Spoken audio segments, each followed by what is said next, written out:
Bonsoir, merci à toutes et à tous d'avoir rejoint LCI. Vous venez d'entendre le commentaire de Marion Russell, qui est notre correspondante à Washington. Donald Trump vient de recevoir dans son bureau une réunion très importante, les dirigeants des grandes entreprises de production d'armement aux États-Unis. Nous allons bien sûr revenir sur les implications de cette réunion. Je vous présente le plateau ce soir. Nous avons Samantha Bender. Bonsoir Samantha. Vous êtes chercheuse à la Royal Institute of International Affairs, ancienne officier politique de l'OTAN.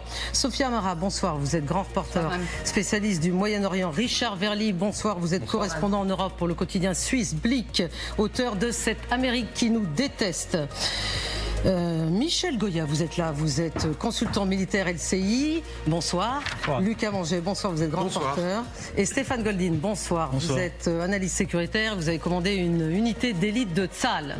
Merci à toutes et à tous de nous avoir rejoints ce soir. Il se passe beaucoup de choses, côté américain, côté israélien, côté iranien. Commençons par les États-Unis. Effectivement, Donald Trump, tout le monde se posait des questions sur les capacités, et on va y revenir très longuement dans cette émission de production de stock de munitions de l'armée américaine. Voilà, nous avons la réponse, ce que dit Donald Trump. Nous venons de conclure une réunion très fructueuse. Bien sûr, Donald Trump, comme à son habitude, est extrêmement optimiste avec les plus grandes entreprises américaines, dans laquelle nous avons discuté de la production et des calendriers de production. Michel Goya, c'était important pour le président des États-Unis de remettre les pendules à l'heure, si je puis dire?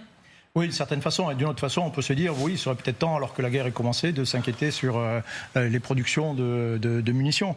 Maintenant, et il a raison, c'est un sujet, c'est un vrai sujet. On est dans une guerre qui est en réalité une guerre très mathématique. Il n'y a pas de conquête de terrain, il n'y a pas de drapeau qui bouge sur le terrain. En revanche, on donne des coups et on compte. On compte les sorties, les coups qui sont donnés, les missiles qui sont tirés, les missiles qui sont interceptés, etc. Et dans cette affaire très mathématique, effectivement, les stocks de munitions sont c'est un paramètre stratégique, et plus particulièrement certains stocks de munitions que l'on appelle critiques, les plus sophistiqués, essentiellement des missiles anti-aériens, les plus sophistiqués exo-atmosphériques, les SM-3, etc.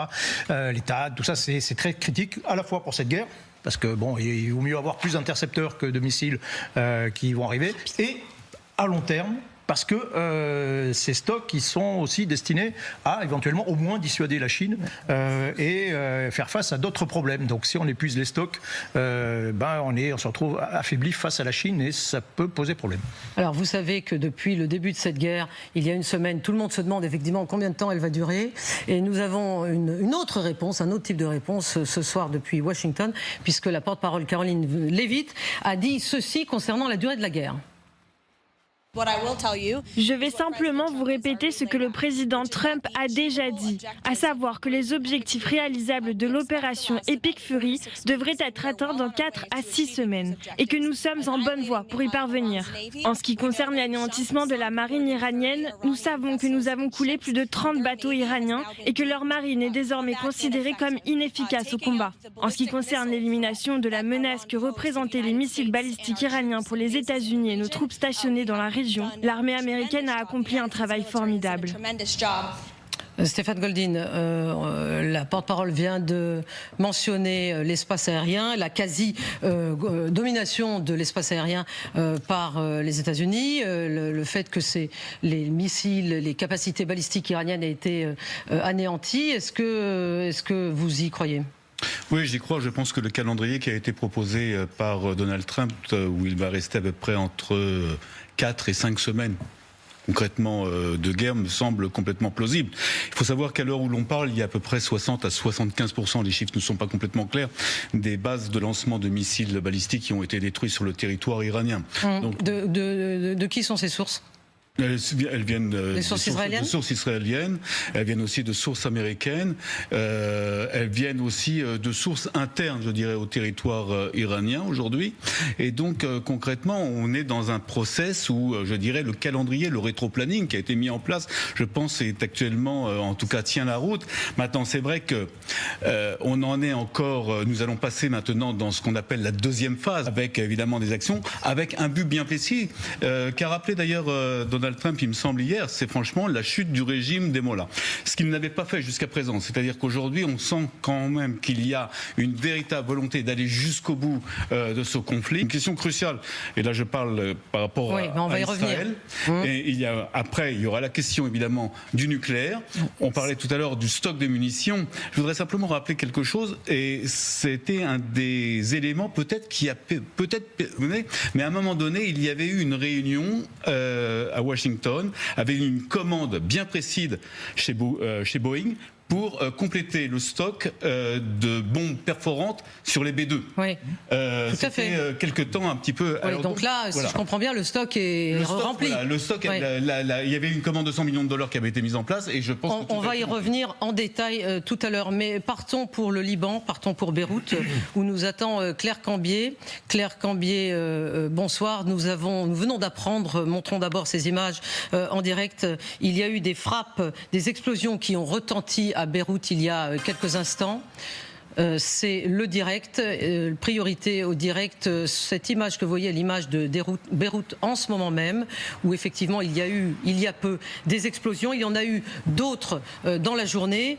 Claire Cambier, vous êtes en direct avec nous. Est-ce que depuis Beyrouth, bonsoir Claire, on entend, est-ce que vous pourriez nous dire... Bonsoir. Est-ce que vous pourriez nous dire justement comment se sont passées ces dernières explosions? Est-ce que c'était plus fort que ce matin dans la journée, et comment a réagi la population? Oui, alors nous sommes arrivés un peu tard aujourd'hui, mais ce qu'on nous a expliqué, c'est vraiment qu'il y a eu des bombardements toutes les heures aujourd'hui, et encore il y a peu, notamment derrière nous, où se trouve la banlieue sud de Beyrouth. Ces bombardements, ils ont lieu pas seulement ici du Liban, également dans la Beka, où aujourd'hui il y a eu un nouvel ordre d'évacuation dans plusieurs villages par Israël. Depuis mardi, ce type d'évacuation, vraiment, il se multiplie. Le ministère de la Santé a indiqué qu'il y avait déjà 110 000 personnes qui avaient pu être hébergées dans des centres de refuge, dans des refuges, mais leur nombre est bien plus important que ça. C'est actuellement, on les retrouve par exemple ici dans la capitale, en bord de mer, sur la corniche, dans des églises, parce qu'ils n'ont nulle part autre où aller. On comptabilise déjà un plus de 210 morts, près de 800 blessés. Israël qui, de son côté, a usine de drones notamment. Claire Cambier, pardon, je vous coupe, mais les ordres d'évacuation d'Israël touchent environ à peu près 8%. Où se rendent ces dizaines de milliers de personnes? Est-ce qu'il y a, donc Beyrouth, c'est effectivement, il y a déjà pratiquement plus de place, donc est-ce qu'il y a un début d'exode vers le nord, vers la Syrie? Alors les 8% dont vous parliez, ce n'est que le sud du Liban, cette zone qui s'étend jusqu'au fleuve Litanie. Il y a dorénavant des ordres d'évacuation qui ont été émis ici au sud de Beyrouth, ou encore dans l'est du pays, dans la Beka. Donc c'est des territoires qui deviennent encore plus importants. Alors on les retrouve, ces réfugiés, beaucoup ici dans la capitale, puisque vous le savez, dans la banlieue sud à Darié, il y avait environ 700 000 habitants qui ont dû fuir depuis qu'il y a eu cet ordre d'évacuation hier. Maintenant, les bombardements, ils ont lieu même sans avertissement. Les personnes ont donc fui. Ils se sont retrouvés, ils ont trouvé refuge dans la famille, dans des centres, comme vous le disiez, mais ces centres sont maintenant pratiquement tous pleins. On n'observe pas encore d'exode dans le nord, non. Oui, alors on entend beaucoup parler, Claire, de la coordination totale, bien sûr, entre Israël et les États-Unis. Mais sur le terrain, vous, est-ce que vous avez perçu des signes concrets d'une coordination entre les restes du Hezbollah avec l'armée libanaise face au danger de l'incursion au sol des Israéliens? Ou alors, au contraire, est-ce que vous constatez leur division?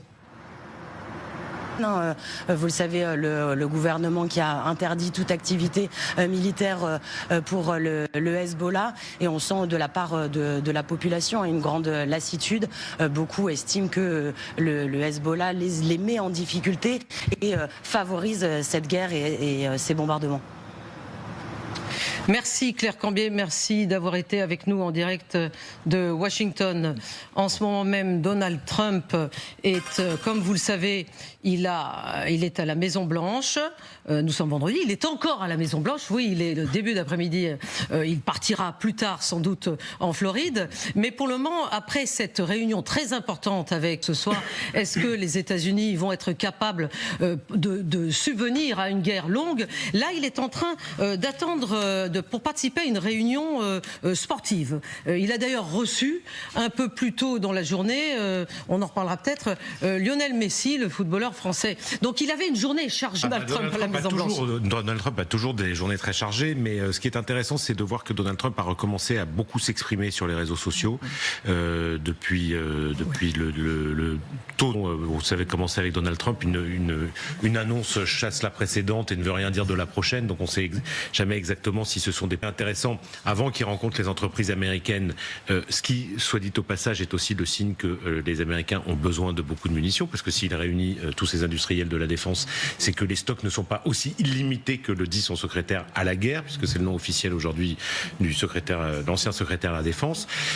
Et par ailleurs, Donald Trump, ce qui était intéressant aujourd'hui, est intervenu vraiment dans la politique iranienne, en disant, il avait dit hier, vous vous en souvenez peut-être, qu'il ne comprenait pas pourquoi il n'était pas sollicité pour choisir le prochain dirigeant iranien, parce que ça lui apparaissait important qu'il soit là aussi à la manœuvre. Et Venezuela, en disant que c'est incomparable, et Trump, lui, l'a comparé en disant, oui. Et la stratégie de Trump en Iran, c'est d'avoir qui soit complètement à sa main d'une certaine manière. C'est peut-être du wishful thinking ou un vœu pieux, parce que c'est peu probable que ce soit ce qui se passe pour le moment. Merci Lucas. Alors bien évidemment, pardon, je me suis trompé, Lionel Messi. Trump est en train d'arriver à la Maison-Blanche. Donc voilà, il va prendre la parole. Doit-il prendre la parole? S'il prend la parole, évidemment, nous allons l'entendre. Il a, je le rappelle, reçu aujourd'hui, et c'est très important, des fabricants d'armes américain, et il a ensuite immédiatement tweeté pour dire que ça avait été une réunion extrêmement optimiste. Mais je vous dis, rien n'était, Sophia Mara. Oui, vous posiez tout à l'heure une question d'une nouvelle guerre, et ils n'ont plus où aller. Avant, ils se réfugiaient en Syrie. Que les habitants du sud Liban ne vont pas en Syrie, Sophia. Non, mais ça va s'empire, et c'est évidemment tout à fait naturel. Mais justement, vous posez la bonne question, parce que beaucoup d'entre eux à qui j'ai parlé tout à l'heure, et parce qu'en fait, on s'est grillé avec tout le monde. Ça veut dire quoi, on s'est grillé avec tout le monde? On s'est grillé avec les Syriens, on ne peut plus y aller. Avec le Nord, qui est plutôt sunnite, donc anti-chiite et anti-Hezbollah, on ne peut plus y aller. Donc les gens dorment dans la rue. Donc heureusement, on est au mois de mars, mais les gens dorment dans la rue. Et pire que ça, je vais vous dire, les gens regardent cette communauté qui est maintenant déplacée avec beaucoup de suspicion, parce qu'ils ont peur, si parmi eux, il y a des responsables du Hezbollah et qui viennent se réfugier dans un immeuble, et que l'immeuble soit visé. Donc voilà la situation aujourd'hui. Samantha. Donc, moi j'avais en fait envie de réagir à ce que disait Lucas sur Donald Trump et sur les objectifs de guerre de Trump. Il a même dit aujourd'hui que finalement, si l'Iran n'est pas religieux, serait tout à fait envisageable, et qu'il préfère aller chercher... Non, il a même dit plus que ça, on va y revenir tout à l'heure. Il a dit qu'il côtoyait beaucoup de leaders religieux et que ça ne leur dérangeait pas du tout si c'était de nouveau des leaders religieux en Iran. Et il a même dit, certains sont très fanatiques, mais c'est pas grave. Donc quand on a vu certaines scènes hier à la Maison-Blanche, on peut se poser beaucoup de questions. Bien sûr, on prête une oreille aux propos de Donald Trump. Vous voyez qu'il est en direct depuis la Maison-Blanche, et s'il dit quelque chose d'intéressant, de saillant, nous vous le traduirons. Nous sommes en direct avec Anthony Samrani, parce que il faut revenir à Beyrouth. Les explosions les plus récentes viennent de se dérouler à Beyrouth. Et Anthony Samrani, vous êtes co-rédacteur en chef du quotidien libanais francophone L'Orient le jour. Merci d'être avec nous ce soir, Anthony. Deux questions pour vous. Pour le gouvernement Netanyahou en Israël, cette incursion au Liban semble être l'étape ultime d'un plan de nettoyage régional, après justement les frappes sur l'Iran. Mais Israël n'est-il pas en train de prendre un risque en s'engageant au sol, alors que justement ses ressources sont mobilisées sur plusieurs fronts, dont le front libanais? Je crois qu'il faut bien comprendre que toute l'opération iranienne est le point d'orgue du point de vue de Benjamin Netanyahou d'une reconfiguration régionale qui vise à en finir définitivement avec l'axe iranien et donc ce qui implique le régime iranien et ses différents proxys, dont le Hezbollah. Est-ce qu'Israël a les moyens aujourd'hui de mener à la fois une guerre qui est une course contre la montre contre l'Iran, puisqu'il faut aller vite, il faut taper fort, avec des enjeux énormes. Les pays du Golfe auront du mal à résister plus le temps va durer. Et en même temps au Liban, où là, Israël a beaucoup plus d'espace, où le Liban n'intéresse pas grand monde, malheureusement, à part Emmanuel Macron. C'est pour ça qu'on assiste à deux stratégies qui sont assez différentes. Les Israéliens au Liban ont vidé la banlieue sud, ont fait évacuer des centaines de milliers de personnes et causé en ce sens une catastrophe humanitaire. Et maintenant, on voit bien qu'ils vont opérer en prenant leur temps, en mettant une pression folle sur le gouvernement libanais et en avançant leurs pions dans le même temps au sol, afin, à minima, de créer une zone tampon au sud du Liban. Mais justement, Anthony Samrani, dans ce bras de fer avec Israël que vous venez de décrire très clairement, est-ce que le Hezbollah joue sa survie militaire ou est-ce qu'il cherche à se rendre indispensable pour éviter que justement le Liban ne sombre plus qu'il n'a déjà sombré ? Il y a deux choses. Déjà, la carte libanaise dans ce grand conflit reste une petite carte. Je pense qu'il ne faut pas exagérer. Le Hezbollah a très bien compris que c'était sa dernière guerre. C'est une guerre existentielle pour lui, c'est une guerre au secours de son parrain iranien, c'est une guerre où il n'est plus que l'ombre de lui-même, même s'il mène des attaques au quotidien sur Israël. Ce sont des attaques qui, pour le moment, font des dégâts très limités par rapport à ce que le Hezbollah pouvait faire. Et c'est un parti qui pourrait perdre à l'issue de cette guerre tout ce qui lui reste. Et ce qui lui reste, c'est quoi ? C'est d'une part le soutien financier, logistique, idéologique, militaire de son parrain iranien, qui a déjà été largement affecté par le changement de régime en Syrie, puisque la Syrie était vraiment le corridor qui permettait de transporter les armes de l'Iran jusqu'à Beyrouth. Il pourrait perdre ça en cas d'affaiblissement majeur du régime iranien et encore pire en cas de chute. Et il pourrait perdre son deuxième socle qui est sa base populaire. À mon avis, à l'échelle libanaise aujourd'hui, la grande question, il y a deux grandes questions à l'issue de cette guerre. La première, c'est est-ce que la communauté chiite pardonnera au Hezbollah une nouvelle fois cette guerre qui la met encore plus que le reste du Liban dans une situation totalement terrible sur le plan humanitaire. Et la deuxième question, c'est à quel point Israël imposera une nouvelle donne au Liban. Et cette nouvelle donne, elle va impliquer un enjeu militaire, que ce soit au sol ou que ce soit via les bombardements. Et elle risque d'impliquer aussi un enjeu politique, puisqu'Israël va mettre une pression folle sur le gouvernement libanais, non seulement pour qu'il vienne faire la paix aux conditions israéliennes. Merci Anthony Samrani d'avoir été en direct de Beyrouth pour votre analyse claire. Richard Verly, sur cette analyse d'Anthony Samrani, à quel point pensez-vous qu'il a raison sur le niveau de pression qu'Israël exerce sur le Liban ? Ça me paraît évident. Moi, j'étais en Israël il y a 10 jours, donc juste avant le début des frappes. Oui. Et tous les interlocuteurs que j'ai vus, est historique. C'est le moment. C'est maintenant. Il faut en finir. Absolument. C'est maintenant. Et il faut en finir avec des deux côtés. C'est le moment d'en finir avec l'Iran, avec le régime. On a vu ce que ça a donné avec les frappes. Et il disait déjà à ce moment-là, avant le début de la guerre, c'est le moment d'en finir avec le Hezbollah, précisément à cause de la fragilité du régime iranien, mais surtout parce qu'ils ont la conviction, tous les gens qui sont autour du gouvernement israélien, et bien sûr Benjamin Netanyahou lui-même, que Donald Trump est le président le plus de président, et je répète les paroles que j'ai entendues, il n'y aura jamais de président américain aussi proche d'Israël que Donald Trump. Israélien, puisque la guerre entre la coalition américano-israélienne et l'Iran est entrée dans sa phase la plus critique. Après l'onde de choc qui a été provoquée samedi par la mort du guide suprême, on est entré dans une phase d'offensive terrestre au Liban. Ça, c'est du côté israélien, puisque Tsahal a officiellement ordonné à ses troupes d'avancer plus en profondeur dans le sud Liban pour établir une zone de contrôle plus étendue. On vient de le voir avec nos correspondants. La massive, des frappes violentes cette nuit, 500 000 personnes ont été évacuées. Samantha de Bendern, ça s'est déjà provoqué, mais là, ça prend des proportions énormes. Oui, ça prend des proportions énormes. Je pense que quand même, il faut aussi rappeler que pour Israël, répéter ce qui s'est passé en 2023, quand on s'est retrouvé avec 80 000 réfugiés israéliens qui ont dû quitter le nord Israël pour le reste du pays. Les Israéliens aujourd'hui ont dit on va pas avoir ça, on va pas répéter cette situation. C'est pour ça, par exemple, qu'ils sont répondre à ce que se passe en Iran. Ils veulent absolument éviter ces réfugiés internes, des déplacés internes, mais ils veulent aussi éviter ça. Et donc, qui sont déplacés, qui sont obligés de quitter leur logement. Et il faut aussi rappeler cette dimension-là du côté israélien qui est importante. Et voilà, mais là, Israël a envie de terminer avec cette menace. Oui. Je vous donne la parole tout de suite, Sophia Mara. Simplement, je voudrais partager avec vous cette information. Le CENTCOM américain a une cible en Iran et coulé 43 navires de la marine iranienne au cours de ces 7 jours d'opération. Sophia.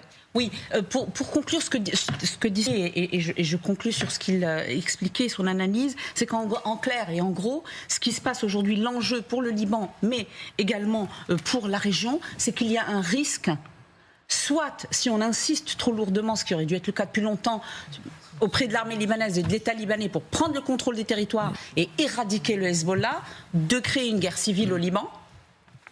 Et le deuxième risque ou la deuxième possibilité, c'est qu'Israël reste sur place et recrée une zone tampon comme elle l'avait fait en 1978. Et là, c'est le terreau favorable pour la naissance d'un deuxième Hezbollah qui s'appellera autrement. Mais comme il y aura occupation, il y aura résistance et il y aura un parti. C'est ce que je voulais rajouter, sachant tout de même qu'il y a quand même un gros problème, c'est que l'État libanais n'arrive pas à prendre le contrôle. L'armée libanaise n'arrive pas à contrôler le Hezbollah, puisqu'il y a un certain temps, on nous a dit la zone sud du fleuve Litani, donc vers Israël, au Liban, a été vidée des armes depuis cette zone. Et par conséquent, ça veut dire que l'État libanais, malgré l'affaiblissement du Hezbollah, il n'arrive pas à désarmer le Hezbollah. Michel ? Oui, il faut souligner de ce côté-là aussi le cynisme de l'Iran. Je pense que c'est l'Iran qui a poussé absolument le Hezbollah à attaquer, ce qui est une politique suicidaire pour le Hezbollah. Le Hezbollah a été, avec la guerre, enfin la phase précédente de la guerre, a été très largement affaibli. Ils ont perdu 80% de leur arsenal, ils ont perdu 4000 combattants et ils en ont pris plein la gueule. Et l'Iran a quand même poussé le Hezbollah à attaquer, qui plus est attaqué évidemment depuis le sud du fleuve Litani. Sachant que militairement ça n'allait rien donner, mais ça allait plonger quand même la région dans un peu plus de chaos et ça allait peut-être détourner certains moyens militaires aériens, parce que les moyens terrestres évidemment ils ne sont pas concernés par la guerre contre l'Iran, et ça n'a pas loupé, mais ça, voilà, il faut rappeler ce côté un peu suicidaire.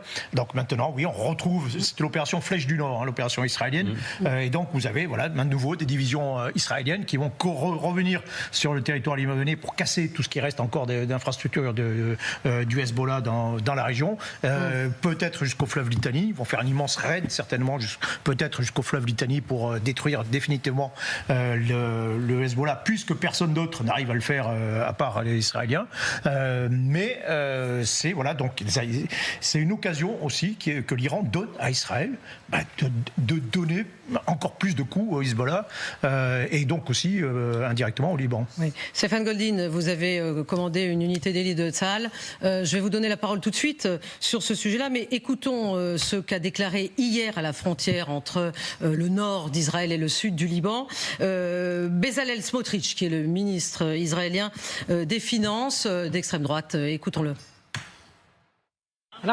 Nous sommes maintenant à la frontière nord après que Tsahal a donné l'ordre à tous les habitants de Dahieh d'évacuer. Vous vouliez nous faire vivre l'enfer ? Vous avez déclenché l'enfer sur vous-même. Dahieh ressemblera à Khan Younes. Non, Khan Younes, évidemment, c'est à Gaza. Que vous inspirent ces propos ? Écoutez, je ne vais pas m'inspirer des propos de Bezalel Smotrich, ne m'en voulez pas. Il vous inspire pas ? Écoutez, j'ai d'autres sources d'inspiration. Pour dire clairement les choses. Donc, qu'est-ce qui se passe entre Tsahal et le Liban aujourd'hui ? Qu'est-ce qui se passe ? Les Libanais ont été pris en otage par le Hezbollah depuis de longues et longues années, d'ailleurs comme le peuple iranien. Et concrètement, lors de la signature de l'accord de cessez-le-feu, il y avait une mission qui était bien précise, celle de vouloir démanteler le Hezbollah. On a donné au Liban, à l'État libanais, à Michel Aoun, l'ordre, je dirais, de le faire. Il n'en a pas les moyens. Depuis maintenant pratiquement plus d'un an, les forces de Tsahal sont obligées de pilonner le sud Liban pratiquement quotidiennement pour éviter des tirs sur le territoire israélien et sur le nord du territoire israélien. Oui. Donc concrètement, ce qui se passe aujourd'hui, c'est que concrètement, les Libanais et le gouvernement libanais n'a pas eu les moyens, pour dire clairement les choses. Oui, Donc aujourd'hui, d'agir. Israël va devoir faire ce travail. Oui. Va devoir Israël, faire ce ça fait un travail bout de à la temps place des Libanais. Ça fait un bout de temps qu'Israël fait ce travail. Et ce que je voudrais vous dire, c'est que dans le fond, les Libanais appellent aujourd'hui les Israéliens à le faire, ce travail. On les a pas entendus. Hein. Non, moi je peux vous le dire qu'ils le disent. Il y a eu énormément de gens qui l'ont dit. Je sais qu'il y a des Libanais aujourd'hui qui se disent on ne veut plus du Hezbollah. On veut vivre dans un pays normal. Quand Michel Aoun dit clairement, il demande au Hezbollah de ne pas intervenir. Et le Hezbollah intervient, et je vais vous dire pourquoi il intervient, le Hezbollah. Parce que la direction du Hezbollah, il y a 3 semaines, exactement 1 mois, a changé. C'est-à-dire que jusqu'à présent, il y avait une direction libanaise. Or, il y a 3 semaines, 1 mois, ce sont des gardiens de la révolution qui ont traversé la frontière et qui ont pris la direction du Hezbollah. Avec une vision bien précise, parce qu'ils savaient qu'il y allait avoir ou une attaque américano-israélienne ou que eux allaient attaquer le territoire israélien ou en tout cas la région. Donc on est face aussi à cette donne où dans le fond Israël va devoir faire, excusez-moi du terme, le sale boulot. Bon, d'accord, mais est-ce qu'elle est Israël pourquoi qu'est-ce qui se passe là en ce moment concrètement? Concrètement. Qu'est-ce qui est en train de se passer? C'est-à-dire cette intervention massive terrestre là, elle va avoir lieu? Parce que si vous nous dites que le travail doit être terminé, c'est forcément qu'elle va avoir lieu. Oui, bien sûr qu'elle va avoir lieu. Il y aura des forces terrestres qui vont rentrer au sud Liban, probablement à peu près jusqu'à la hauteur du fleuve Litani, parce que c'est vrai voire plus haut, voire plus au nord. Peut-être jusqu'au fleuve Awali, qui se situe un tout petit peu plus au nord, mais pour le moment c'est. Ça permettrait quoi? Écoutez, pour le moment, on sait qu'il y a énormément de caches d'armes. Concrètement, qui sont sur le sud Liban et qui continuent de menacer l'État israélien. Donc à un moment donné, Israël va être dans son devoir, excusez-moi, de sécurité pour sa propre population, de vouloir faire ce travail, de nettoyer, je dirais, ces caches d'armes et concrètement, ça fait un bout éliminer, je dirais. Alors, le problème, c'est qu'avec le Hezbollah, on a un double problème. Parce que le Hezbollah a une double tête, je dirais. Il y a la vision de la milice armée terroriste, mais il y a aussi 13 députés qui siègent au Parlement.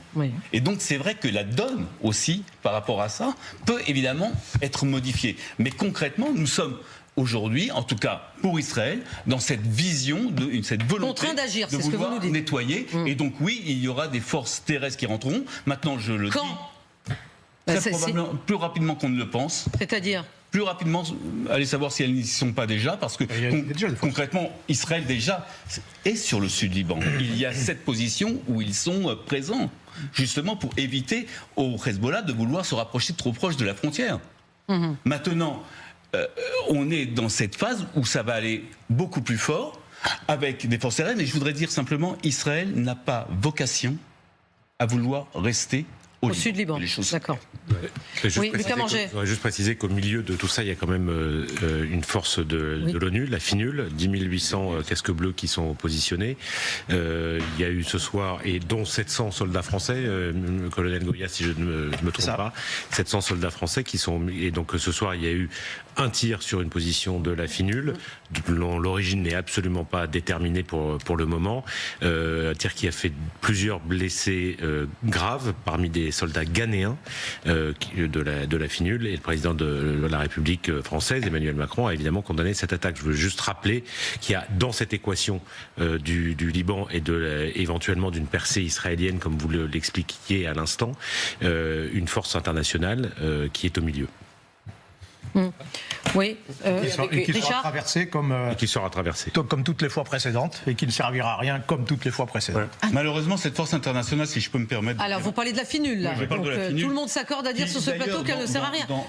Dans la résolution 1701, était là justement pour empêcher la présence de forces armées, de milices armées au sud Liban. Concrètement, elle n'a rien fait. Et on sait très bien que la FINUL n'a pas toujours été au rendez-vous, pour dire clairement les choses, depuis longtemps, en tout cas au sud Liban. Oui, Sophia Mara. Oui, je voudrais quand même préciser certains points, clarifier ou rectifier certains points. Déjà, depuis qu'il y a eu la guerre et l'aventure du Hezbollah dans laquelle il a entraîné tout le Liban au lendemain du 7 octobre, certes, après il y a eu des accords qui ont été signés et depuis, le Liban a quand même fait des efforts considérables et pour la première fois depuis plus de 20 ans, vous avez eu l'armée libanaise à la frontière et jusqu'au sud. On ne les voyait jamais. Donc c'était comme des ovnis de voir des militaires là-bas. D'accord, mais pour faire quoi? Ils ne sont pas extrêmement actif. Pour essayer de remplacer le Hezbollah, qui certes n'a pas complètement disparu. L'État, est-ce qu'il est au Liban? C'est un État failli, notamment à cause du Hezbollah, qui, je vous le rappelle, quand il est né, un soldat israélien, un officier qui sortait après l'invasion du Liban a bien dit, si nous n'avions pas envahi le Liban, le Hezbollah ne serait pas né. Bon, c'est une parenthèse historique que je referme de ce pas. J'avance sur ça pour vous dire que les Libanais, ils n'attendent pas après Israël pour se débarrasser du Hezbollah, parce qu'ils savent très bien que c'est le Israël qui nourrit le Hezbollah. Le Hezbollah, sa raison d'être, c'est l'occupation israélienne. Là, je pense que ce que vous dites ne va pas plaire à Stéphane Goldin, mais je vous explique ce que j'exprime mon propos, monsieur. Ce que je veux dire, c'est que l'occupation alimente le Hezbollah. Lui, peut-être pas lui, puisqu'il est anéanti, mais très bien. Terme, elle lui donne une justification. C'est sa raison d'être. Alors voilà ce que nous pouvions dire à l'heure présente, à la minute présente, sur ce qui est en train de se passer. Vous voyez, ça provoque débat, bien évidemment, sur le plateau, à propos des frappes israéliennes au Liban. Et parlons maintenant, venons-en aux frappes iraniennes, puisque justement les frappes iraniennes, elles étaient craintes, mais aussi quelque peu ridiculisées au tout début de cette guerre. Aujourd'hui, nous sommes au 8e jour de la guerre, et la stratégie de l'Iran, c'est de se stabiliser autour de salves, de harcèlement quotidien. Ce sont des harcèlements quotidiens plutôt que des frappes massives. Il y a eu d'ailleurs, il y a quelques heures à peine, une frappe iranienne en Irak. En Irak, c'est-à-dire au Kurdistan irakien. Vous voyez les images sur votre écran. Sur un hôtel à Erbil. À Erbil, donc c'est la capitale du Kurdistan irakien. Est-ce que vous pouvez nous en dire plus, Lucas Manger? C'est une ville extrêmement importante. Erbil, c'est effectivement, vous l'avez dit, la capitale du Kurdistan irakien. C'est l'une des villes les plus importantes d'Irak. Pourquoi elle a été touchée, ciblée par l'Iran? J'y venais, je vais faire plus court. Elle est ciblée parce que c'est une ville très internationale, beaucoup plus qui attire on va dire beaucoup de voyageurs internationaux, mais surtout des Américains, beaucoup de journalistes, beaucoup de diplomates américains.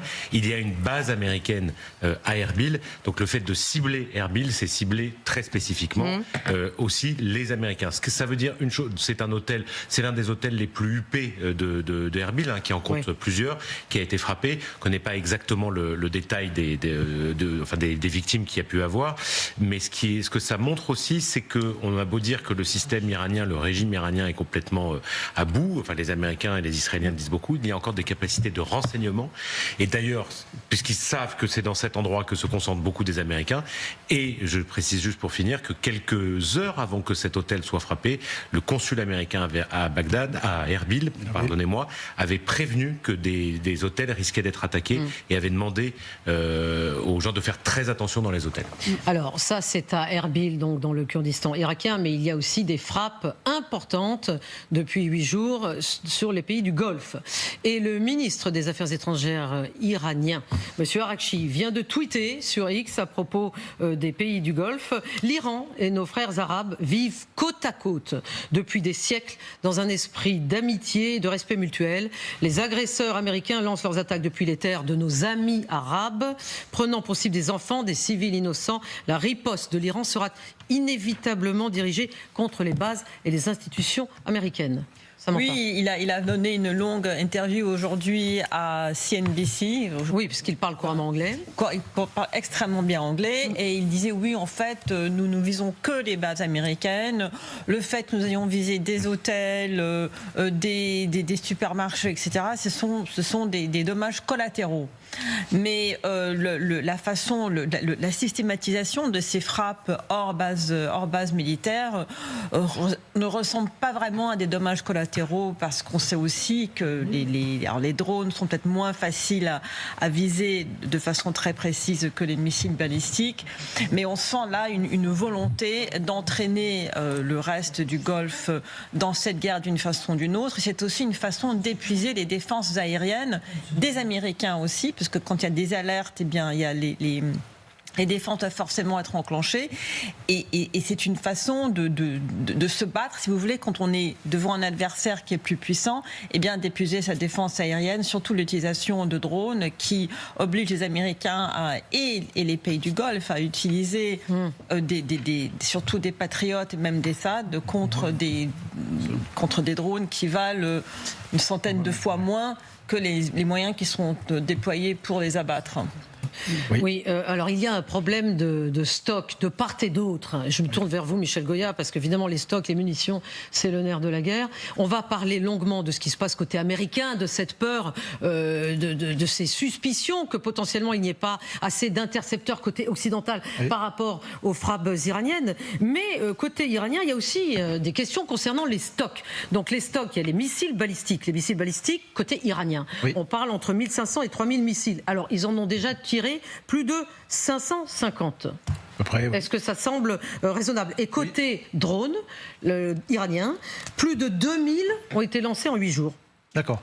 Alors, on a à peu près une petite idée quand même maintenant de l'organisation du plan, enfin du système iranien, qui est quand même assez décentralisé, avec des gens, des généraux qui ont des secteurs, qui ont chacun leur plan et un axe de frappe, et chacun a son propre arsenal de munitions. 3 types de munitions: les missiles balistiques à longue portée, en gros ceux qui peuvent taper sur Israël, c'est souvent les plus dangereux, mais on constate que leur nombre effectivement diminue considérablement de jour en jour. Bon. Ça, c'est un premier succès. Ça vient d'abord, 1, parce qu'ils les utilisent, 2, parce que les Israéliens et les Américains frappent également à la source, et notamment frappent les lanceurs de missiles, donc ça réduit quand même très largement la menace. Donc de ce point de vue, cette bataille des missiles balistiques à longue portée, en tout cas, versus intercepteurs, elle est en passe d'être plutôt gagnée, a priori.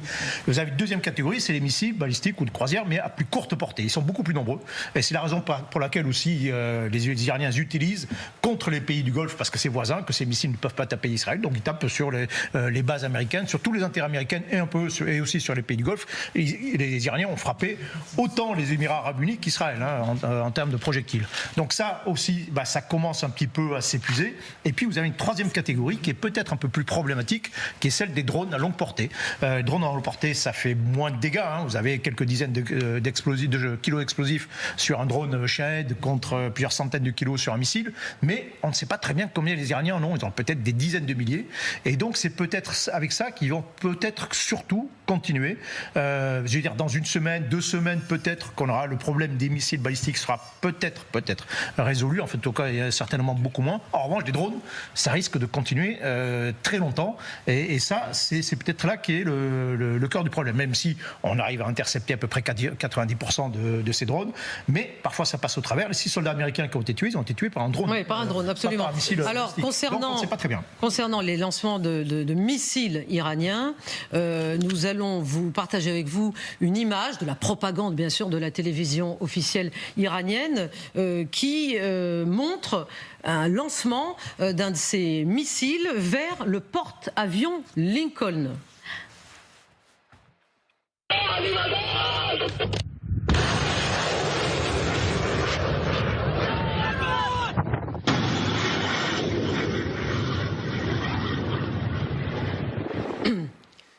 Bon, Richard Verly, effectivement, à part ces télévisions d'État iraniens, personne n'a pu confirmer cette information. Nous sommes en pleine guerre, donc évidemment, il y a de la propagande. Mais que veulent montrer les Iraniens en diffusant ces images aujourd'hui? Parce que dire qu'un missile iranien a touché le porte-avions Lincoln, le plus grand du monde, ça n'est pas rien. Ça n'est pas rien, d'autant que tout le monde peut aisément vérifier que ce n'est pas vrai. C'est-à-dire c'est vraiment de la propagande. Alors là, pour le coup, à usage interne, s'il y a encore des Iraniens qui regardent les réseaux parce qu'ils sont sous les bombes, ils ont peut-être d'autres choses à faire, sans parler des problèmes d'accès simplement aux moyens de communication. Mais il y a quand même une zone grise, Michel, sur lequel... On va parler du naval, le passage. C'est-à-dire, non, mais il y a une zone grise sur les missiles. Il est quand même pas impossible que parmi les ordres que vous avez cités, il y ait l'ordre, pendant un moment, de faire une parenthèse, de frapper moins. C'est-à-dire, autrement dit, le fait qu'il y ait moins de missiles ne veut pas dire nécessairement qu'ils ont tous été détruits. C'est peut-être une tactique de frapper moins et de reprendre plus tard.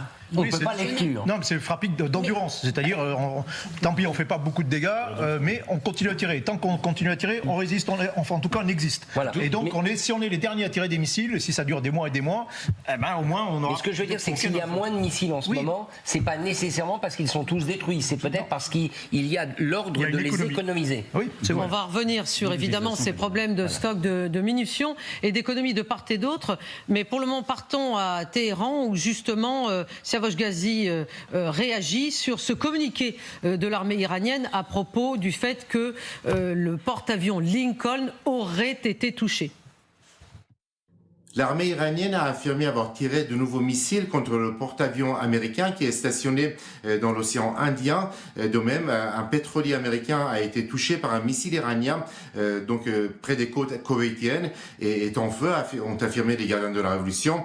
L'Iran a également ajouté qu'il n'était pas question pour les navires américains ou israéliens de traverser le détroit d'Ormuz, et tous les navires américains ou israéliens seront touchés par des frappes iraniennes. Donc une mise en garde très claire.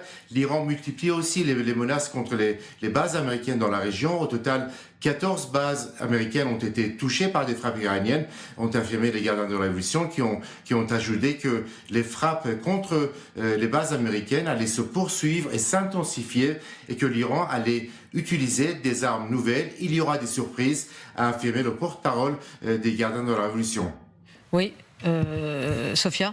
Oui, Anne, pour revenir sur ce que vous disiez tout à l'heure, c'est effectivement ça. Il y a une vidéo de propagande qui dit justement « Attendez la grande surprise ». Pour l'instant, vous n'avez vu que la partie émergée de l'iceberg, et la vidéo montrait, comme une autre vidéo du Hezbollah qui était apparue et qui avait été surnommée Imad 4, n'est-ce pas, dans un tunnel qui, comme dans un film de science-fiction mais des années 80, voilà, avec un toit qui s'ouvrait dans la roche, dans une montagne, et on voyait des missiles balistiques de longue portée et qui promettaient plusieurs Khorramshahr 4, c'est-à-dire ceux qui peuvent toucher Israël en 12 minutes, et il n'y en avait pas 3 ou 4 comme des modèles, comme des prototypes, mais alors des orgues de Staline, sous forme d'orgues de Staline, pour aller frapper au cœur d'Israël et des pays arabes, dans une troisième phase, selon cette vidéo de propagande des Iraniens.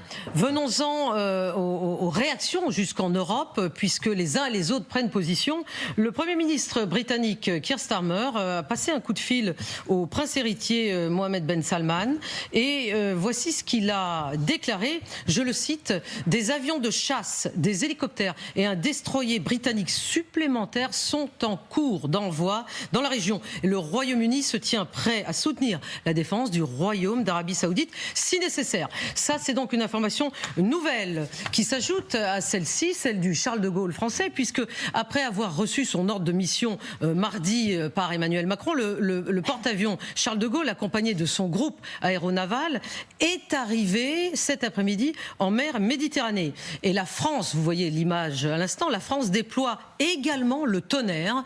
Le Tonnerre est un porte-hélicoptère amphibie qui sera également en Méditerranée. Charline Hurel était à bord du Charles de Gaulle. On l'écoute. Nous naviguons à la vitesse maximale, 1000 km par jour. Aucune perte de temps, les entraînements s'intensifient. C'est un hélicoptère de la marine qui s'entraîne à récupérer des civils, ou alors un pilote de Rafale par exemple qui se serait éjecté. Catapultage, locaille pour la détection aérienne, puis c'est au tour des chasseurs. Eux pourraient assurer la défense en cas d'attaque de drone. Michel, oui. Est-ce que finalement envoyer ce porte-avions, on va venir cette coalition avec l'Italie et l'Espagne, en dire quelques mots, mais est-ce que c'est vraiment pour montrer que la mer Méditerranée, Mare Nostrum, reste chasse gardée de l'Europe ? Oui, d'une certaine façon, mais il faut surtout montrer que l'Europe est là. Enfin, en tout cas, que les pays européens, et notamment la France, sont présents militairement et jouent encore un rôle dans les affaires du monde, et notamment les affaires de la région. Alors, ce qui est intéressant, vous l'avez déjà évoqué, c'est que, en fait, on prend la forme d'une coalition navale européenne où autour du Alors, attendez, Charles de Gaulle, je déflore en deux mots. Sujet. Non, mais pour le dire très clairement, et je vous redonne la parole, effectivement, l'Italie et l'Espagne ont répondu présents. Oui. autour du Charles de Gaulle, puisque l'Italie a détaché 2 frégates de premier rang pour s'intégrer à ce dispositif du porte-avions français, et l'Espagne a autorisé une frégate de défense aérienne à rejoindre le groupe. Alors on est quand même... Bon, vous allez nous parler de la partie militaire, mais ensuite on passera quelques instants sur l'explication politique, parce qu'avoir une coalition entre Giorgia Meloni, l'italienne, de droite, voire d'extrême droite, et le Premier ministre espagnol Sanchez de gauche, avec Emmanuel Macron au milieu, c'est quand même assez étonnant. Donc militairement parlant, qu'est-ce que ça projette ? Pas tant que ça, c'est pas forcément énorme. Donc chacun fait acte de présence, on monte le drapeau, on est là, on est concerné par l'affaire. Alors on s'implique pas énormément, hein, c'est-à-dire que là c'est tout ça. Ah, c'est service minimum pour vous ? On est dans une posture défensive, non, c'est pas rien, attention. Hein. Donc là, en gros, ces 2 bâtiments, ces 2 frégates italiennes et espagnoles vont rejoindre le groupe aéronaval. Ils vont s'ajouter aux 2 frégates françaises qui sont là, qui vont ajouter une capacité de tir, enfin globalement une capacité de défense aérienne. C'est fondamentalement ça, c'est-à-dire concrètement des missiles qui peuvent intercepter. Bon, mais pourquoi on y va ?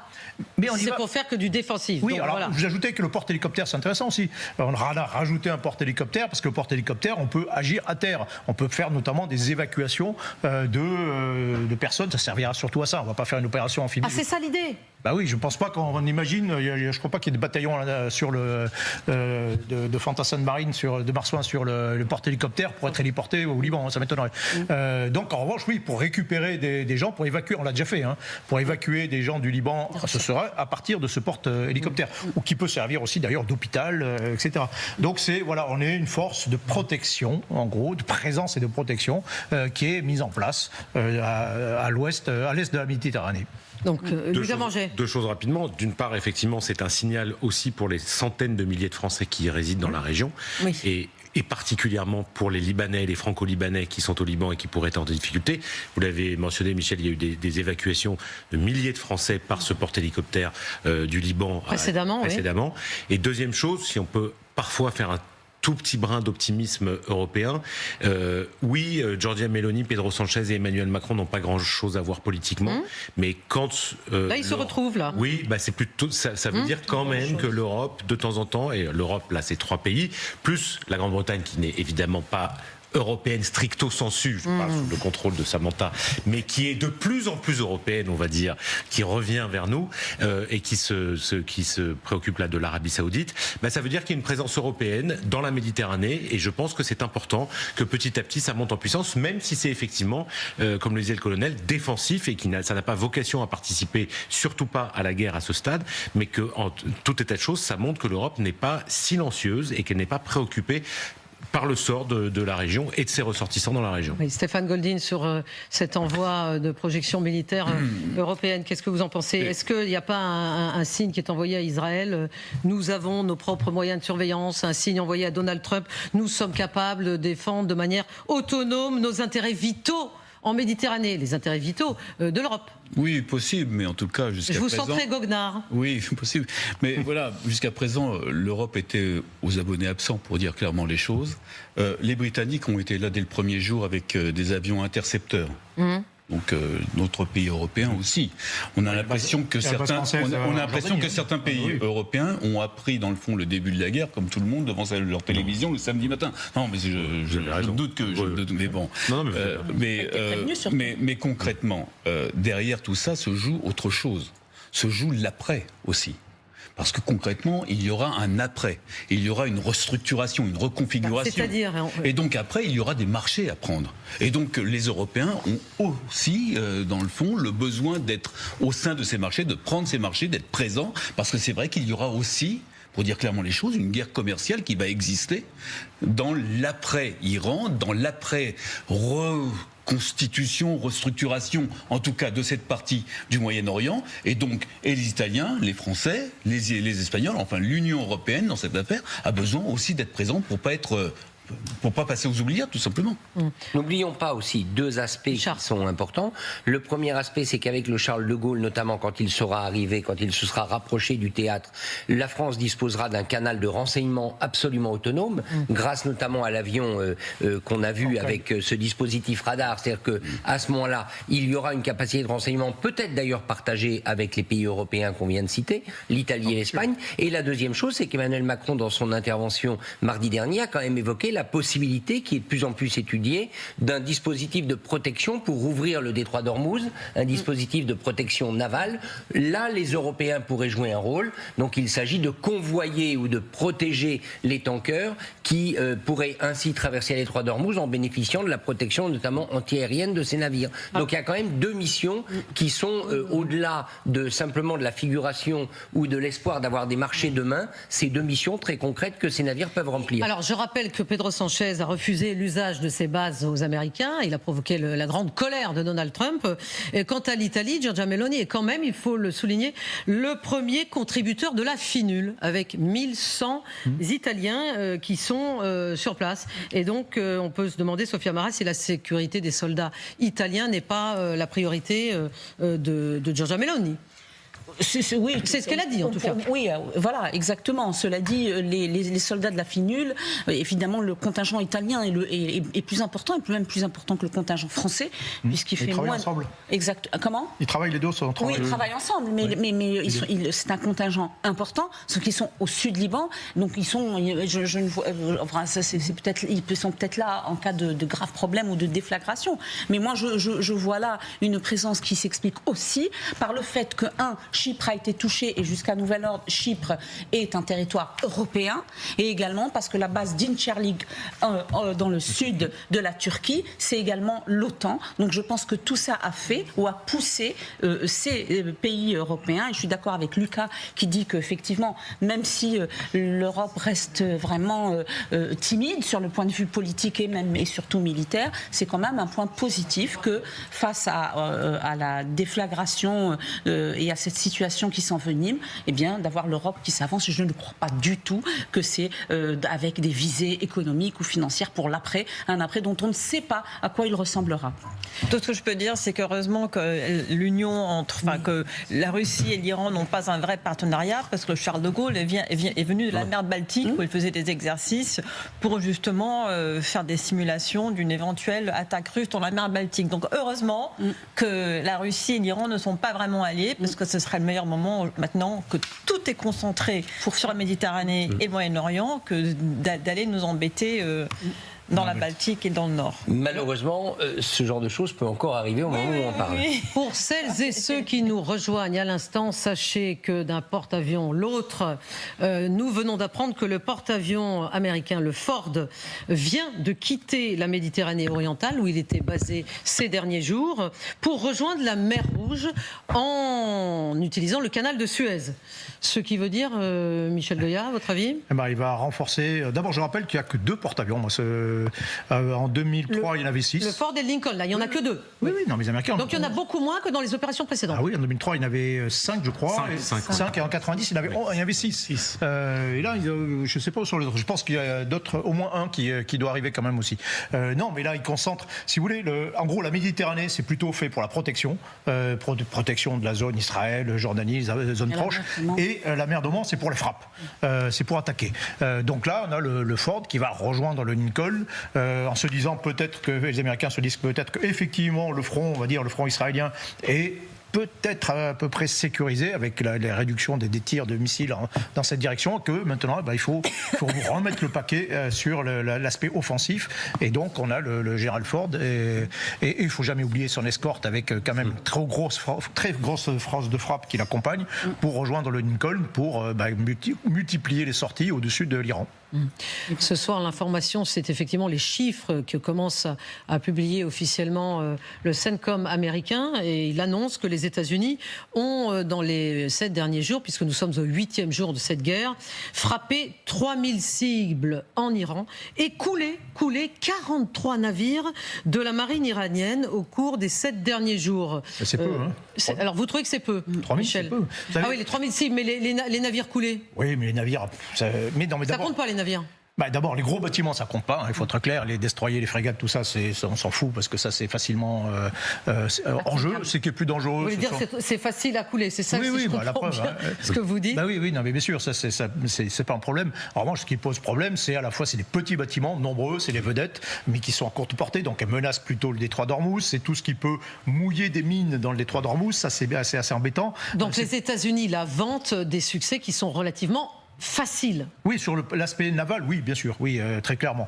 Après, sur le nombre de cibles, Israël, jusqu'à présent, a lancé, il y a eu 16 000 frappes sur le Hezbollah, sur le Liban, jusqu'à présent. Donc, notamment dans la guerre des 70 jours, précisément, de Flèche du Nord, il y a eu 12 000. Donc, là, à la fin de cette campagne, on comptera en dizaines de milliers.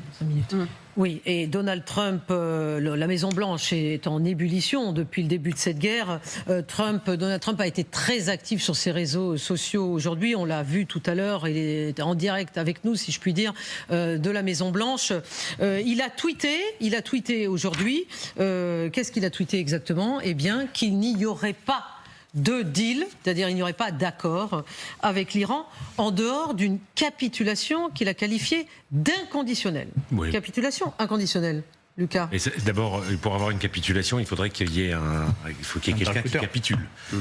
Capitulation, ça voudrait dire qu'il y a un chef d'État ou un général qui disent nous signons un acte de capitulation. Donc ça ne veut pas dire grand-chose, sachant que, c'est le vocabulaire trumpien, c'est-à-dire que la capitulation, en plus, il la modifiera à sa guise, c'est-à-dire que si il y a un nouveau guide suprême qui lui convient à peu près, ou qu'il a d'une certaine manière adoubé, ou que ça l'arrange à ce moment-là, il dira il s'agit d'une capitulation, mais il utilise un vocabulaire militaire et historique pour quelque chose qui, pour l'instant, n'est pas à l'ordre du jour, j'allais dire. Oui, mais justement, on pourrait essayer de comprendre mieux. Parce que vous savez, avec Donald Trump, moi j'aime bien faire des explications de texte, mais figurez-vous qu'il est de lui-même, il a précisé, enfin je pense qu'on a dû lui poser la question, on va essayer de comprendre si ces précisions, Richard Verly, nous aident, sont évidemment plus claires ou pas. Donc, une capitulation, dit Donald Trump, sans condition pourrait se traduire par une annonce officielle de leur part, de la part des Iraniens. Mais elle pourrait intervenir lorsqu'ils ne pourront plus se battre, faute de ressources et d'adversaires. Oui, mais je pense qu'il a une image en tête, c'est-à-dire l'image d'une délégation iranienne qui seront sur un navire américain dans le golfe Persique. Je veux dire, c'est un peu à l'ancienne, ça. Mais bien sûr, mais il est évident qu'il a cette image-là en tête. Il est évident qu'il a cette image-là en tête d'une délégation iranienne qui arriverait, qui monterait l'échelle de coupée jusqu'au navire, qui serait reçu pour une délégation américaine et qui signerait. C'est le Missouri, c'est la capitulation du Japon. Vous êtes en train de me dire qu'il rêve. Écoutez, peut-être pas. Après tout, ça peut se passer. On ne sait pas. Ça sera la guerre qui le dira. Mais ce qui est certain, c'est qu'à quelques mois, quelques semaines, puisque ce sera au mois de juillet du 250e anniversaire de la déclaration d'indépendance des États-Unis, c'est le genre de spectacle qu'il veut. Ça serait parfait pour son anniversaire. Mais évidemment, bien sûr. Nous sommes en direct de Washington d'ailleurs. Marion Russell, vous êtes avec nous. Merci d'être avec nous aujourd'hui. Est-ce que vous pourriez nous donner des précisions, Marion, sur ces propos? Parce que quand même, il s'est repris à 2 fois aujourd'hui Donald Trump, ses propos à propos d'une reddition inconditionnelle de la part des Iraniens. Oui, Donald Trump qui a été donc très clair, vous l'avez évoqué, il n'arrêtera pas la guerre tant qu'il n'y aura pas une capitulation totale de la part de l'Iran. Il avait déjà tendu en quelque sorte la main aux gardiens de la Révolution hier en appelant leurs officiels ou leurs agents à se rendre contre l'immunité. Donald Trump qui avait entrouvert là une porte pour affaiblir les gardiens de la Révolution et qui avait aussi appelé le peuple iranien à se révolter une fois que ces gardiens de la Révolution seraient affaiblis. Donald Trump qui est toujours dans une rhétorique extrêmement guerrière, extrêmement triomphante aussi pour les États-Unis. Il y a quelques minutes sur son réseau social, il a affirmé que sa réunion cet après-midi avec des acteurs de la défense et de l'armement avait été très fructueuse. Il annonce même pouvoir quadrupler la production de certaines armes de pointe pour les États-Unis. Alors il y a quelques jours, Donald Trump avait affirmé que les munitions pour l'armée américaine étaient illimitées, mais là c'est un nouveau signe qu'il envoie notamment à l'industrie aussi américaine que l'effort va se poursuivre et que toute l'industrie et toute la logistique américaine va devoir se mettre en ordre de marche pour soutenir les frappes intensives que l'armée américaine impose depuis plusieurs jours maintenant à l'Iran. Donald Trump et son état-major qui sont donc mobilisés pour cette communication aussi très triomphante, très guerrière, pour montrer que la victoire est inéluctable pour les Américains. C'est en tout cas le message qui est passé depuis plusieurs jours par les États-Unis. Merci Marion Russell en direct de Washington avec Éric Josset. Effectivement, la question importante, c'est celle de l'armement américain et de des frappes américaines depuis les 7 jours de guerre.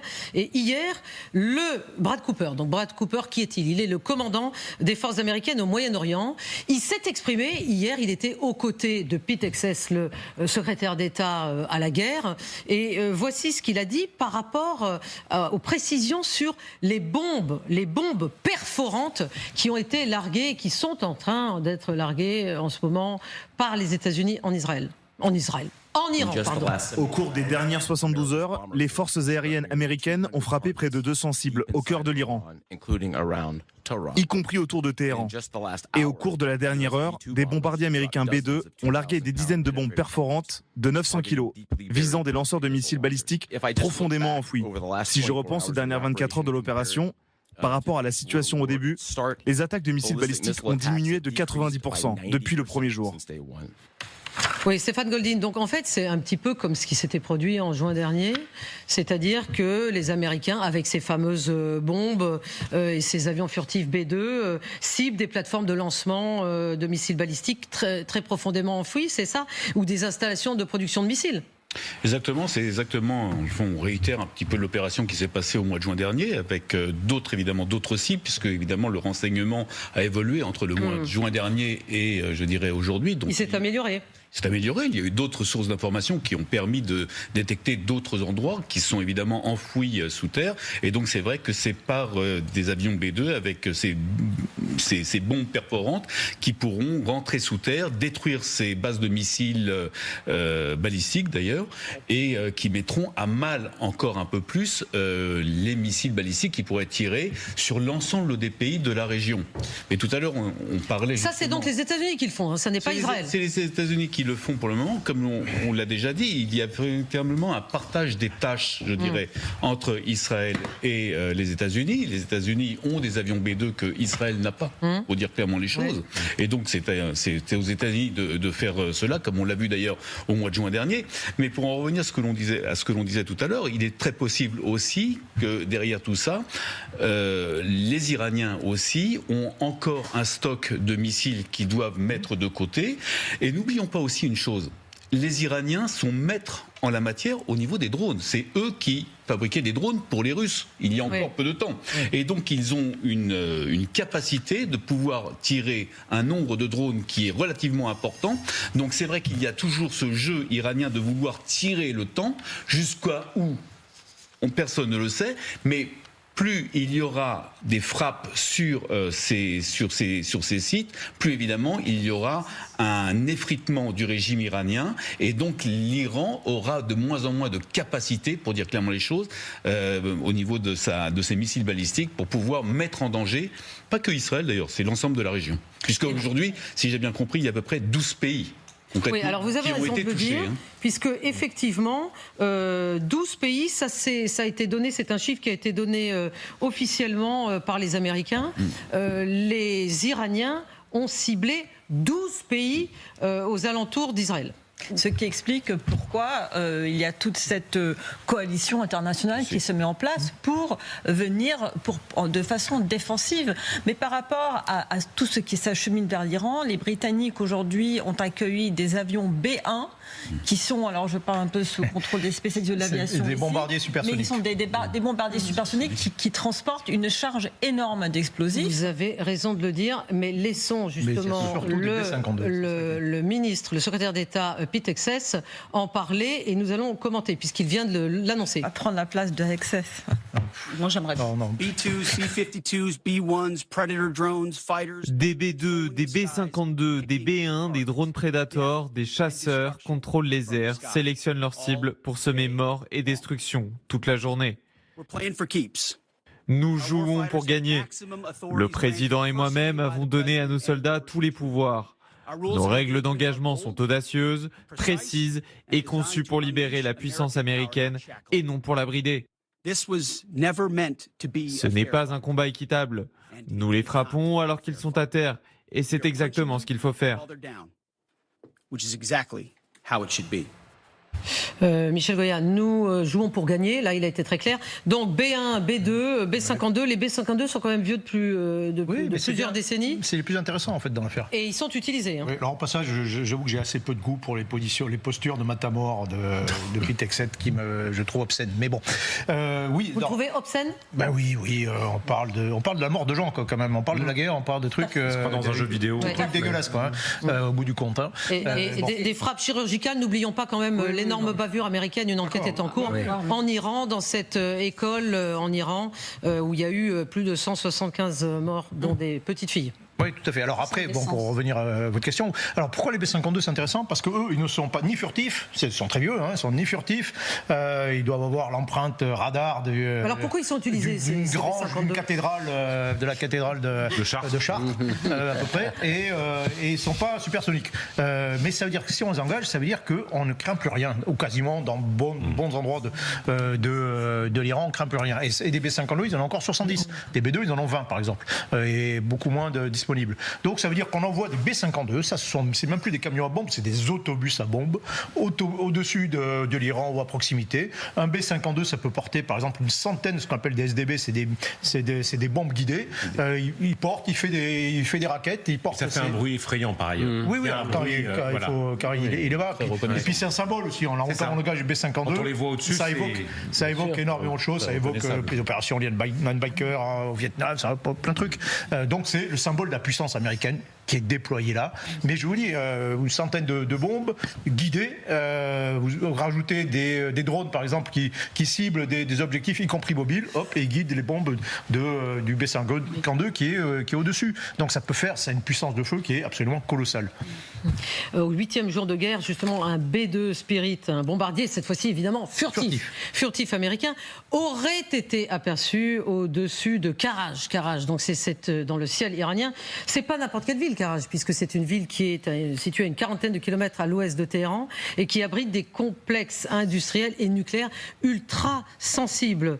Si c'est confirmé, Lucas Manger, les États-Unis montrent leur puissance en plein jour, parce que ça a été le fait en plein jour aujourd'hui. Oui, mais c'est ce que disait Michel à l'instant, c'est que s'ils le font, c'est qu'aujourd'hui ils estiment que le ciel est nettoyé, c'est-à-dire que qui domine le ciel, et qu'il n'y a pas ou peu.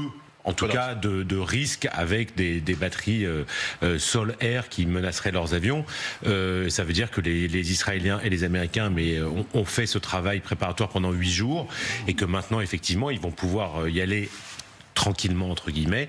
On avait noté que dans les premiers jours de la guerre, les Américains et les Israéliens s'étaient pas tant concentrés sur les installations nucléaires.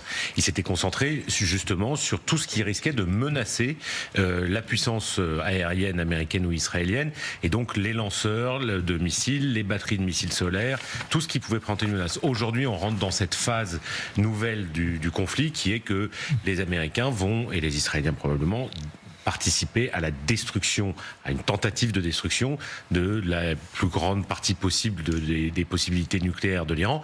À noter que c'est aussi un aveu du fait que la guerre des 12 jours en juin, vous souvenez-vous, a été un échec. Donald Trump nous avait annoncé qu'il n'y avait plus aucune, que l'Iran n'avait absolument plus aucune capacité nucléaire. Le fait de détruire aujourd'hui des installations prouve que c'était pas totalement fini. Oui. Donc Stéphane Goldin, on sait que ces B2 portent la GBU 57, cette bombe de 13 tonnes. Donc est-ce qu'on n'est pas à un moment de changement de cible, une phase les États-Unis seraient passés d'une phase de nettoyage à une phase de cible sur des cibles fixes. Donc les sites nucléaires. Les sites nucléaires, alors exactement, dans le fond. Comme vous venez de le dire, on réitère un petit peu ce qui s'est passé au mois de juin, où il y a aujourd'hui un véritable contrôle de l'espace aérien par les forces américano-israéliennes, avec aussi les Britanniques, d'ailleurs, il ne faut jamais l'oublier.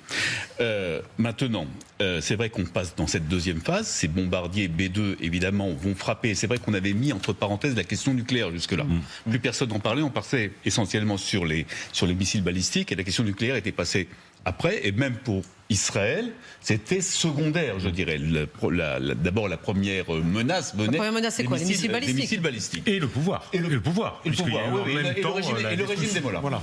Et donc, concrètement, aujourd'hui, on va passer dans cette deuxième frappe, avec évidemment ces B2 qui frappent aussi des bases de missiles balistiques qui sont enfouis sous terre assez profondément, parce que il y a aussi encore cette menace-là. Et c'est vrai que je pense que dans un temps relativement proche, la question du nucléaire va revenir. Oui, parce qu'on n'en parle pas beaucoup. Les Américains communiquent pas du tout là-dessus. Il y a eu et ce qu'on a dit au mois de juin et qui n'a pas été jusqu'au bout, parce que je vous rappelle que, en tout cas, vu d'Israël, on a eu ce sentiment d'être freiné, je dirais, en pleine opération. Et pour nous, Israéliens, on s'est toujours dit qu'il nous manquait encore quelques jours pour, entre guillemets, finir le travail. Est-ce que c'est vrai? Est-ce que c'est pas vrai? Ça, c'est une autre. Est-ce que vous allez les avoir là, ces jours? Mais concrètement, aujourd'hui, oui, on doit aller jusqu'au bout, et la question du nucléaire arrivera à un moment donné et beaucoup plus rapidement qu'on ne le pense.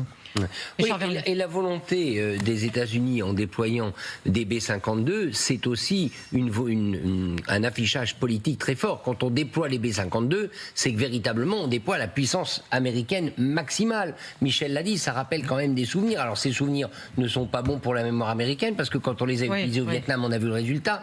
Mais l'idée, c'est qu'il n'y aura pas de quartier. C'est-à-dire ça va de pair avec la capitulation. En gros, le B-52, c'est la traduction de la demande de capitulation dans le ciel de l'Iran. Oui. Autre question extrêmement importante, celle de la possibilité d'un glissement vers des troupes au sol. Vers des troupes au sol, est-ce que cette perspective devient de plus en plus concrète? En tout cas, on va en débattre. Les mouvements d'une unité de l'armée américaine alimentent des spéculations quant aux prochaines étapes de cette guerre, puisqu'on a appris que ces derniers jours, l'armée américaine a brutalement annulé un exercice d'entraînement majeur pour l'état-major de la 82e division aéroportée, qui est basée, je crois, Michel, à Fort Bragg, en Caroline du Nord. C'est une division de parachutistes d'élite. Est-ce qu'il pourrait être envoyé, ce sont des spécialistes du combat terrestre, est-ce qu'il pourrait être envoyé au Moyen-Orient à mesure que le conflit avec l'Iran s'étend? Oui, on peut pas l'exclure. C'est surtout une brigade qui est une brigade en alerte.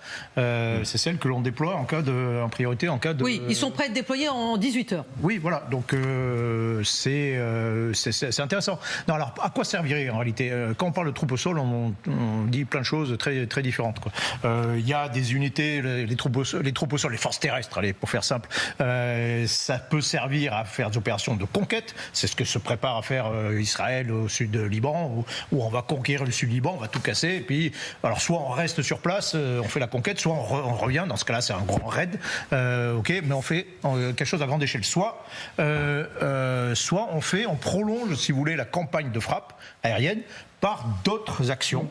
Prise de base aérienne, d'infrastructures critiques. Des assauts, des raids héliportés, on va casser quelque chose, des raids de commando, on va continuer à faire du sabotage. Vous savez, pendant la campagne aérienne en Libye, en 2011, donc ça a duré longtemps, je crois que ça a duré 6 mois quand même, donc il y a des combats au sol avec des unités rebelles que l'on conseillait, que l'on équipait et que l'on aidait dans leurs combats, mais les frappes aériennes, au moment, elles ont eu un peu leurs limites, c'est-à-dire une fois qu'on a ciblé toutes les infrastructures qu'on a et qu'il reste encore plein de gens en face, comment on fait? Donc là, à ce moment-là, en 2011, l'intervention par exemple des hélicoptères français a changé un peu la donne, c'est-à-dire que ce sont des moyens qui peuvent permettre d'attaquer des choses beaucoup plus petites, beaucoup plus nombreuses, beaucoup plus massives, et donc on peut envisager de compléter, si vous voulez, ces frappes aériennes par d'autres actions, d'autres raids, des raids héliportés, des infiltrations, des sabotages en tout genre. On va pénétrer, ça permet de pénétrer des endroits que l'on ne peut pas frapper. On parlait de beaucoup de sites souterrains. Là, on héliporte une unité, cette unité,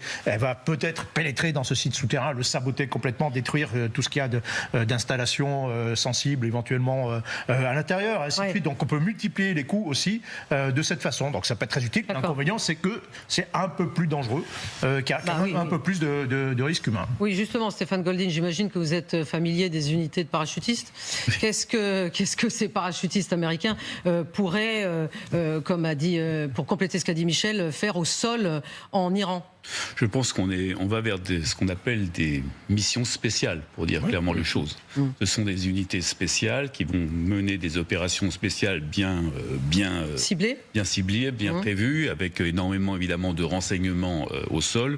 Je pense qu'il n'y a pas la volonté de vouloir rentrer terrestrement pour les États-Unis, aux États-Unis, parce que ça serait plutôt une catastrophe, pour dire clairement les choses. Et donc on va vers des missions très spéciales. Il faut quand même se rappeler aussi une chose chose, c'est qu'il y a exactement 2 jours avant le début de la guerre, il y a eu déjà un mouvement de troupes américaines qui ont été déplacées du nord-est de la Syrie à l'est d'Erbil, c'est-à-dire à l'est du Kurdistan. Je voudrais simplement rappeler, d'ailleurs, on parlait tout à l'heure... Erbil, où il y a eu, je le rappelle, pour celles et ceux qui nous rejoignent, une explosion tout à l'heure en plein centre-ville sur un hôtel. La question du Kurdistan est très intéressante parce qu'il faut savoir quand même qu'en Iran, 8 à 12% de la population est kurde. Tout à fait. Et donc il y a un lien très fort entre le Kurdistan, je dirais, et la population iranienne.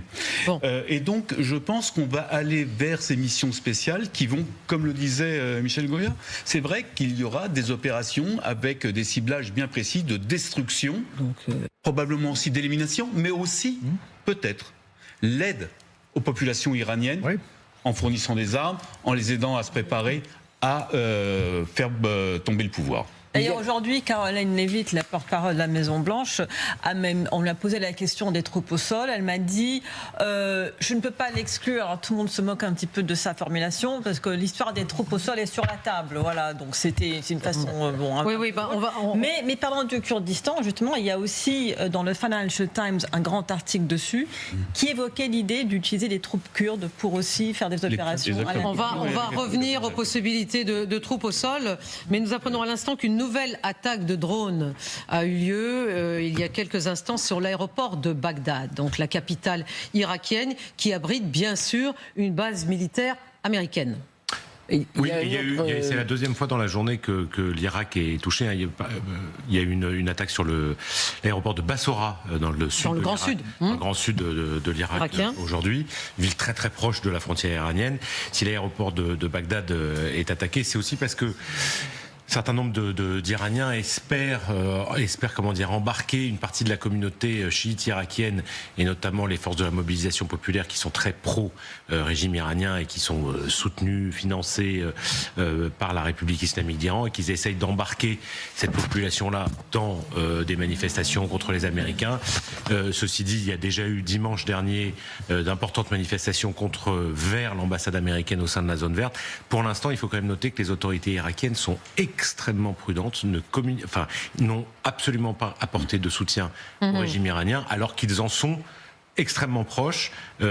Alors ils s'en sont un peu détachés ces dernières années, mais ils sont quand même extrêmement proches des Iraniens. Donc c'est une volonté de mettre l'Irak dans le coup qui, à mon avis, ne va pas fonctionner. Oui, il est tout à fait vrai que le pouvoir irakien sans bourgeoise, que Mohamed Shia al-Soudani, le Premier ministre irakien, est moins proche de l'Iran que ne l'était par exemple un Nouri Maliki qui devait revenir, et Washington s'y est clairement opposé, ce qui a conduit à son éloignement du pouvoir. Cela étant dit, les milices chiites pro-iraniennes sont déjà en action. On ne peut pas dire que, même si le pouvoir essaye de les contrôler, de les juguler et de faire en sorte que l'Irak ne soit pas entraîné lui aussi dans la guerre comme l'a été le Liban, les milices chiites jouent leur rôle et elles taquinent, dans le sens négatif du terme, les milices kurdes iraniennes qui s'apprêtent à rentrer en territoire iranien. Alors, pour celles et ceux qui nous rejoignent à l'instant, nous étions en train de débattre de la possibilité d'une opération au sol américaine, israélienne, on ne sait pas, en tout cas d'une opération au sol. Nous évoquions la possibilité d'un départ depuis le Kurdistan irakien, mais il y a une autre possibilité très intéressante qui est celle de l'île de Kharg. L'île de Kharg qui est une île iranienne. Voici la carte, vous voyez où elle se situe, qui pourrait être la cible prioritaire de ce déploiement. Pourquoi ? Parce que cette île abrite les infrastructures pétrolières les plus importantes de la République islamique d'Iran. C'est-à-dire que 90% des exportations de pétrole iranienne, donc, transite par cette île. Ça voudrait dire quand même, Richard Verly, que ça pourrait être intéressant pour paralyser la capacité de Téhéran à sécuriser son armée. Oui, et d'abord, ça permettrait d'accaparer, en tout cas de prendre le contrôle de ce dispositif pétrolier, mais c'est ce que j'allais dire, il y a un autre scénario où des forces au sol pourraient être utiles, je parle sous le contrôle de Michel, c'est sur le littoral, dans la perspective d'une sécurisation du détroit d'Ormuz, avoir des troupes spéciales américaines qui soient au sol et qui permettent d'accompagner un dispositif justement de convoyage des tankers pour refaire marcher toute cette zone qui aujourd'hui est une zone paralysée pour le trafic maritime, ça n'est pas sans lien. Donc ce qui pourrait se passer avec l'île de Cargue pourrait s'accompagner de déploiements le long des côtes et en particulier à l'endroit précis du détroit d'Ormuz. Ouais, mais pas des déploiements permanents, c'est-à-dire c'est des raids. Alors à la limite on peut s'emparer de l'île de Cargue. Les Américains l'ont fait dans le passé de ce genre de choses. Elle a déjà été, cette île. Il y a déjà eu un certain nombre d'opérations américaines. Mais est-ce que c'est, à votre avis, une option? Oui, c'est tout à fait une option, bien sûr. Ça, on peut s'emparer assez facilement, quoi. Après, pour le reste, le long de la côte, on peut faire des raids, on peut casser. Là aussi, on peut faire casser les navires iraniens, on peut faire un certain chose. Mais occuper toute la côte, c'est-à-dire permanente, ça ce serait beaucoup plus compliqué. Je précise qu'en plus, les Américains n'ont même pas déployé de groupe amphibie. On parlait du porte-hélicoptère français qui est le Tonnerre qui accompagne le Charles de Gaulle, mais les Américains n'ont pas déployé de groupe amphibie. C'est-à-dire, nous, les Français, on a déployé un groupe amphibie et pas les Américains. Non. Habituellement, au Venezuela, face au Venezuela, ils avaient un groupe amphibie ou un porte-hélicoptère avec un bataillon de Marines qui leur permet de faire des raids de ce genre de choses. Ils n'ont pas fait, ce qui, à mon avis, est une grosse erreur. Oui, Sophia? Oui, ce que je voulais vous demander, colonel, c'est est-ce que vous pensez que les forces européennes qui mouillent au sud du détroit, elles sont suffisantes pour stabiliser, avec évidemment les forces qui viennent d'être envoyées par les Européens et la présence américaine déjà sur place, pour stabiliser le détroit et faciliter la circulation maritime à ce niveau-là pour empêcher une crise mondiale au niveau de l'énergie? C'est compliqué, mais alors on l'a fait dans le passé. Mais je rappelle que la plus grande opération navale maritime française, c'était l'opération Prométhée en 1987 et qui était dans le Golfe où on a déployé déjà un groupe aéronaval, mais dans le Golfe directement avec plusieurs bâtiments pour protéger justement le commerce. Mais il y a aussi des bâtiments américains, il y a des bâtiments britanniques. C'était une très très grosse opération. Maintenant, on a un petit peu peur, très concrètement, de pénétrer dans le Golfe quand même. C'est pour ça que le groupe aéronaval, pour l'instant, il est très loin. Alors, on sait que Donald Trump, il y a quelques heures, a déclaré qu'il souhaitait une reddition totale, inconditionnelle de l'Iran, de la République islamique d'Iran. Est-ce un hasard? Mais le vice-ministre des Affaires étrangères iranien a déclaré il y a quelques instants que si les pays européens se joignaient aux attaques contre l'Iran, ils seraient bien évidemment des cibles légitimes pour Téhéran. Donc si un pays quelconque se joint à cette agression, s'il se joint aux États-Unis et à Israël, a-t-il dit, il sera assurément une cible légitime pour les représailles iraniennes. Ça vous paraît tout à fait logique. Là, ça montre, Sophia Ammara, que la République islamique n'est absolument pas vaincue et pas du tout, en tout cas dans une posture qui va vers la reddition. Et qu'on ne plaisante pas impunément avec ce régime qui est exportateur du terrorisme sans vouloir réouvrir à chaque fois la même parenthèse historique.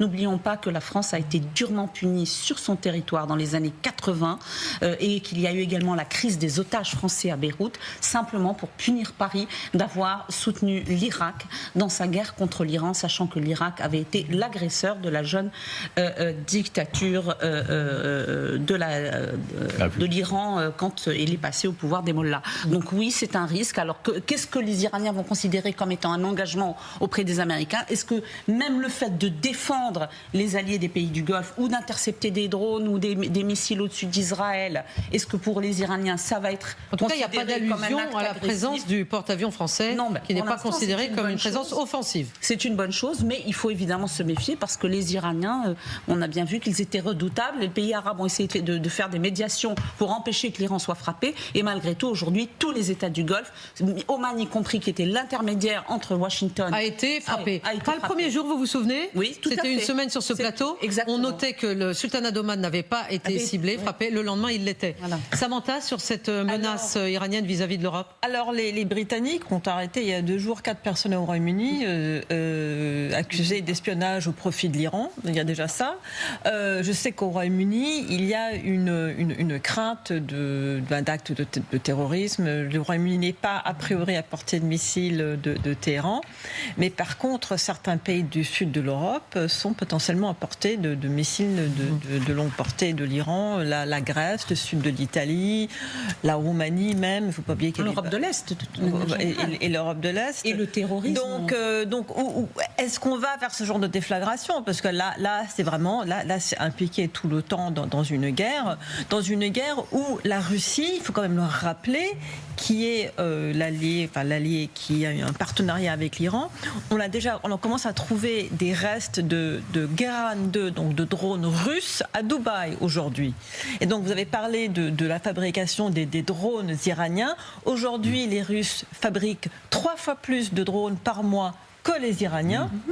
Et on peut très bien envisager que les Iraniens, dont la capacité de produire des drones aura été endommagée par les frappes, puissent délocaliser leur production en Russie. Vers la Russie. Et donc là, on voit le potentiel d'escalade de cette guerre. Alors justement, parlons de ce thème important qui est le coût de la guerre, parce que le coût de la guerre, effectivement, il préoccupe beaucoup de monde et surtout les citoyens américains.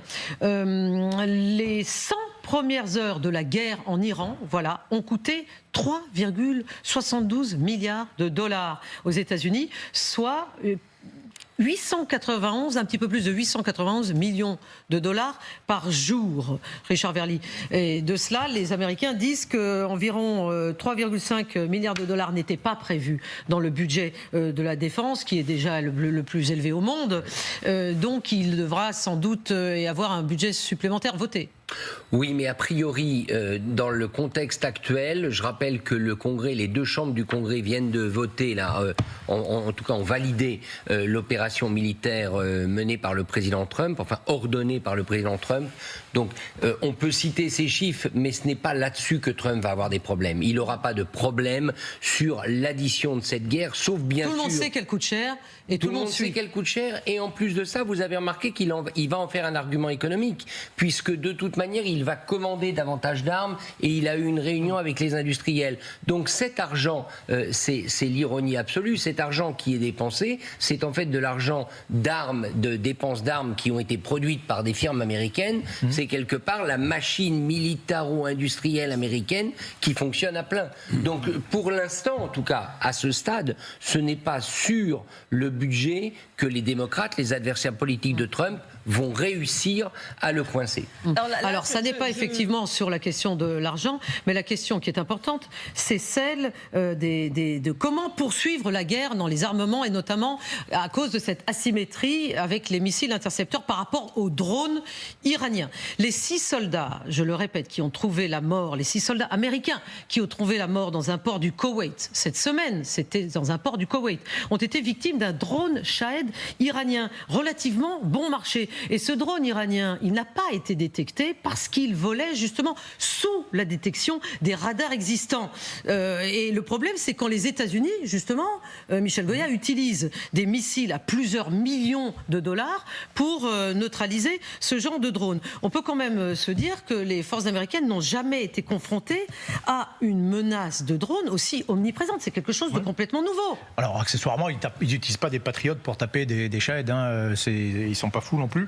Mais ça leur pose effectivement problème. D'abord, un passage sur ce coût-là. On parle, alors c'est essentiellement du coût de munitions, mais ces munitions, elles ont déjà été payées. En réalité, c'est le coût du recomplètement, c'est-à-dire que tous les obus et les missiles, si on doit en racheter d'autres pour les remplacer, c'est ça que c'est là que ça coûtera cher. Maintenant, oui, il y a ce problème particulier des drones. Alors au passage, on aurait peut-être pu l'anticiper un peu plus.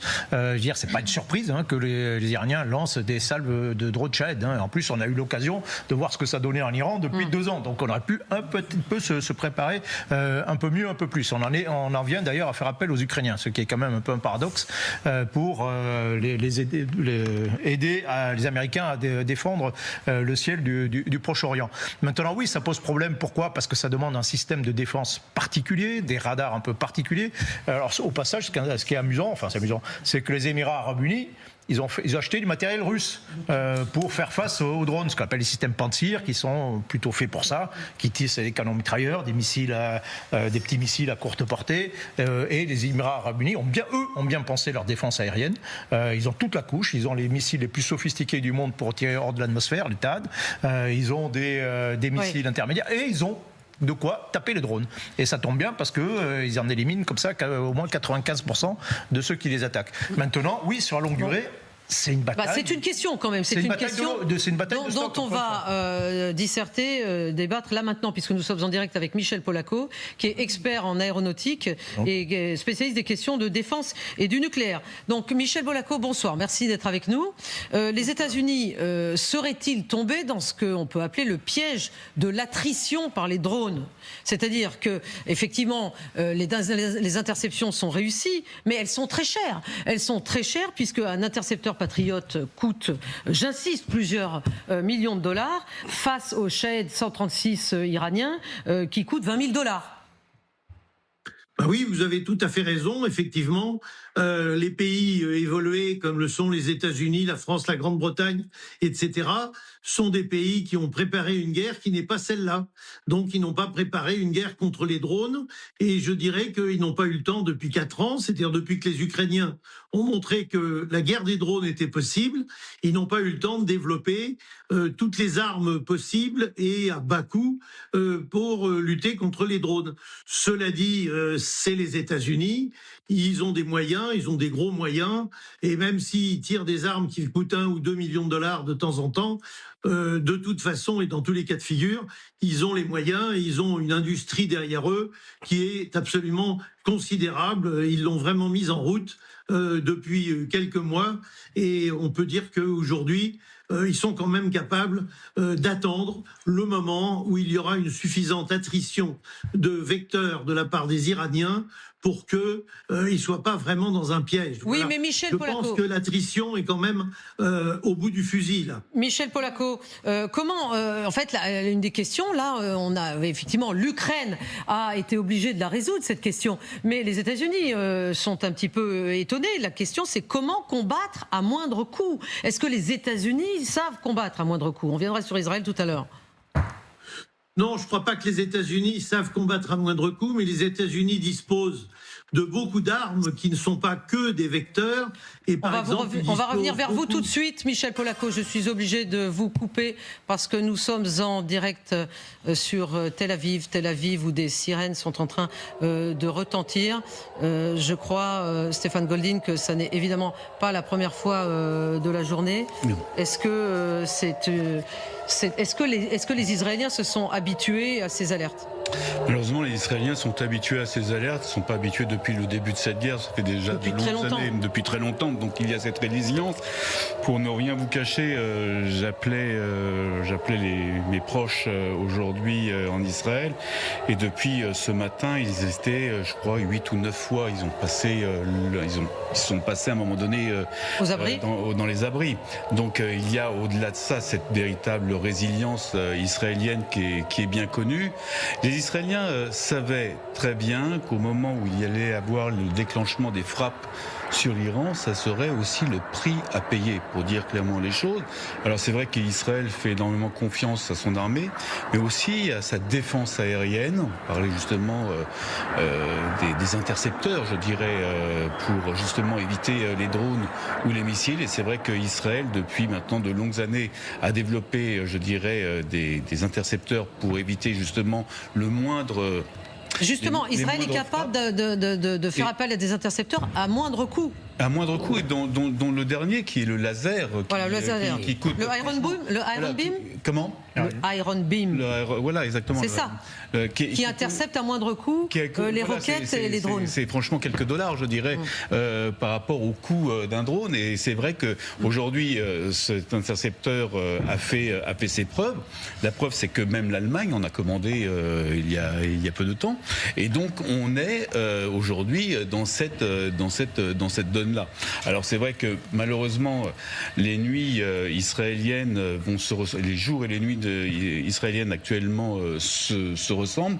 Cela va encore continuer un certain temps, pour dire clairement les choses, parce que comme on l'a dit auparavant, oui, l'Iran a toujours des missiles, oui, l'Iran a toujours des drones, et donc Israël sera évidemment visé, comme d'ailleurs d'autres pays, pour dire clairement les choses, mais concrètement, Israël s'est préparé évidemment à toute éventualité, et la population israélienne connaît cette réalité au jour le jour, malheureusement. Sophia Amara. Oui, et d'autant plus qu'une étude d'il y a quelques semaines sur le centre de défense israélien Alma affirmait qu'il y avait au moins 1000 drones kamikazes qui étaient aux mains du Hezbollah. Ce qui montre bien qu'Israël est préparé à cette menace à moindre coût.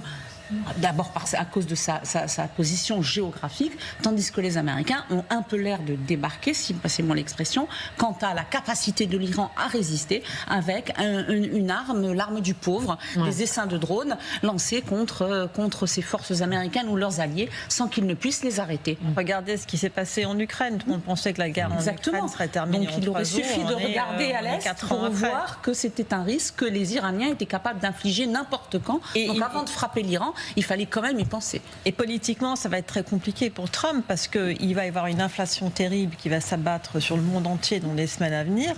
Les chiffres de l'emploi sont tombés aujourd'hui, sont très mauvais. Et puis là, les midterms qui arrivent. Donc dépenser tout cet argent sur de l'armement ne va pas forcément plaire à la base MAGA. Alors, nous venons de l'apprendre dans le même temps, alors que nous recevons ces images en direct de Tel Aviv.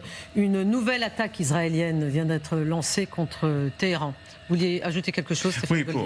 Oui, pour aller dans ce que vient de dire Madame de Bendern.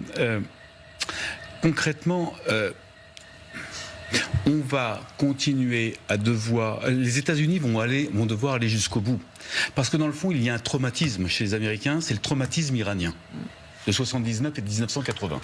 Et Donald Trump ne veut pas être le Jimmy Carter, pour dire clairement les choses, des États-Unis de 2026.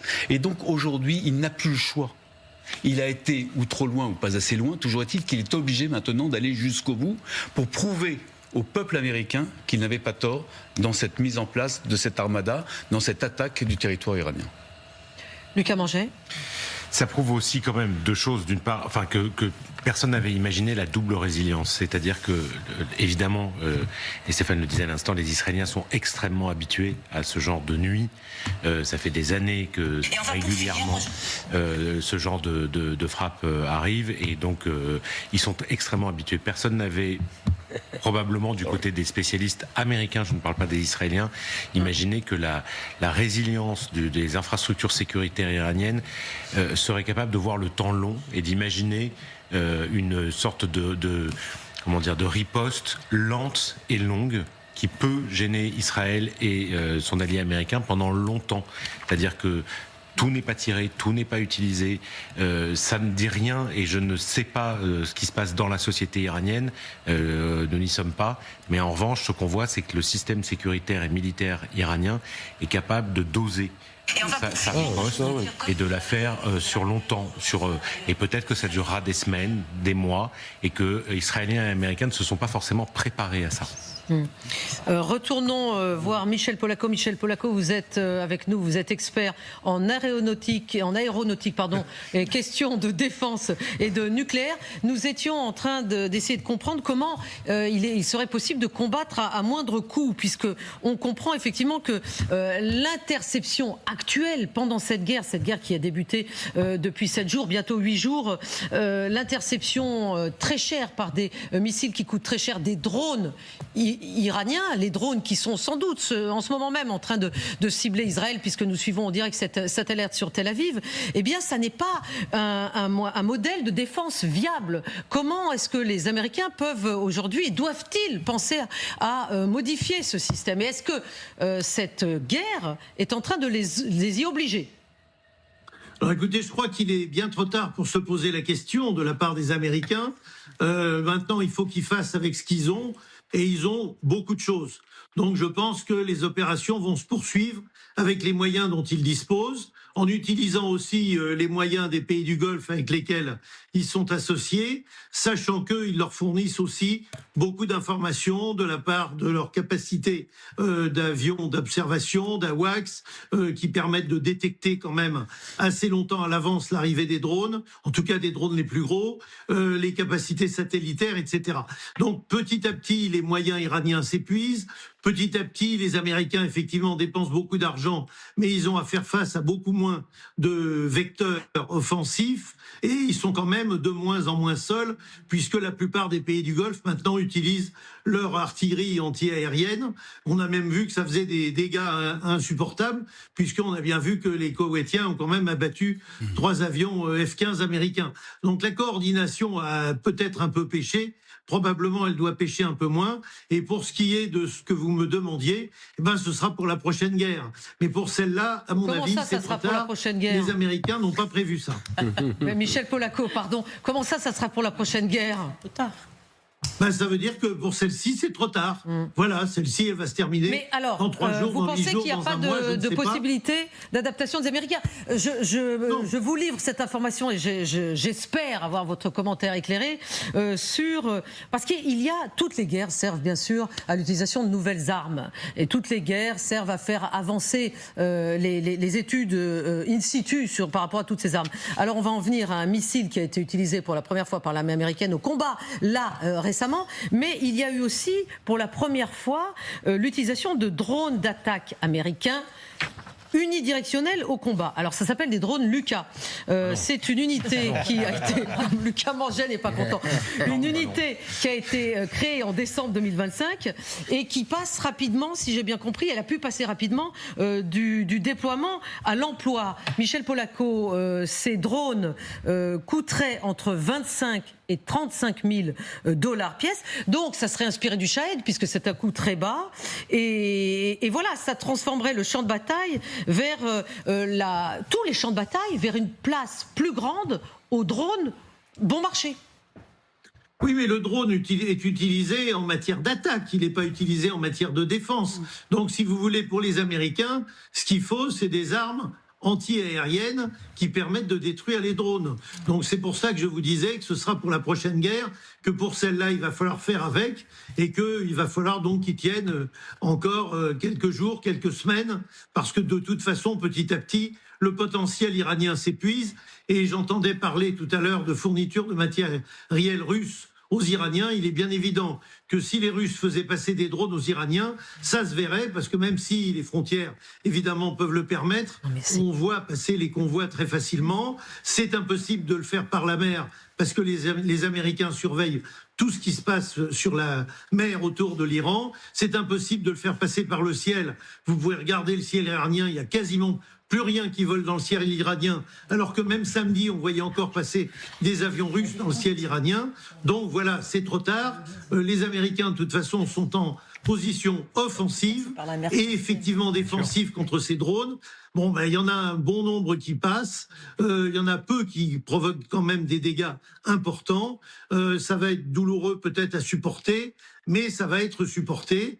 Et puis bon, ben, on verra si il faut s'organiser pour des guerres de type guerre en Ukraine ou des guerres de type guerre contre l'Iran, utilisant des armes pas chères, mais d'un effet militaire quand même relatif. Bon, la guerre sans drone, je pense qu'on ne peut pas l'imaginer. Et regardons ce schéma de l'architecture anti-drone multicouche. Voilà, l'architecture de défense aérienne multicouche qui est inspirée bien sûr de ce qui s'est passé en Ukraine. Donc au niveau supérieur, vous avez des intercepteurs coûteux. Les intercepteurs coûteux, ce sont des missiles balistiques ou des missiles de croisière dont il faut quand même préserver le nombre. Et les munitions sont rares et donc ils sont réservés à une menace de haute valeur ajoutée. Mais en dessous, Michel Goya, on a le niveau, voilà, les drones FPV qui sont produits en masse, entre 1 000 et 5 000 $, et puis les équipes mobiles de canons anti-aériens, les systèmes de guerre électronique. Donc, oui, alors les drones FPV, c'est des drones à courte portée. Mais si vous voulez, alors d'abord, oui, les missiles intercepteurs, ils ne sont pas utilisés on n'utilise pas des patriotes pour taper des Shahed, c'est une aberration. Oui, mais ça a été fait. Non. Ça n'a jamais été fait. Ah bah, à ma connaissance, non. Ah bah alors si c'est à votre connaissance, vous me dites que non, je vous crois, Michel Goya. Non, mais c'est fait pour taper en altitude, c'est pas fait pour taper des petits drones. Les petits drones, drones Shahed, les drones à longue portée, on les tape classiquement, mais on a des moyens en réalité. Il y a les canons. Prenez des canons mais alors si on a des moyens, pourquoi est-ce que ce tout n'est pas basé sur la symétrie des coups? Il y a quand même un problème de coups. Non, mais les moyens, des canons anti-aériens, ils abattent des drones. Même la mitrailleuse, en Ukraine, ils abattent des. Oui, les grosses mitrailleuses, il faut du canon mitrailleur, etc. Encore faut-il les avoir. Parlons de cette guerre, Michel Goya. Est-ce que dans cette guerre, on est au 8e jour, là, on est proche, dans 10 minutes, il s'est minuit. Est-ce qu'on est dans la symétrie des coups ou pas? Non, encore une fois, pour lutter contre les drones de type Shahed, des salves comme ça, il faut d'abord des capteurs. Les Ukrainiens, ils ont mis des capteurs acoustiques, ils ont mis tout un réseau de défense. Il faut les voir, ces trucs. Le problème premier, c'est de les voir.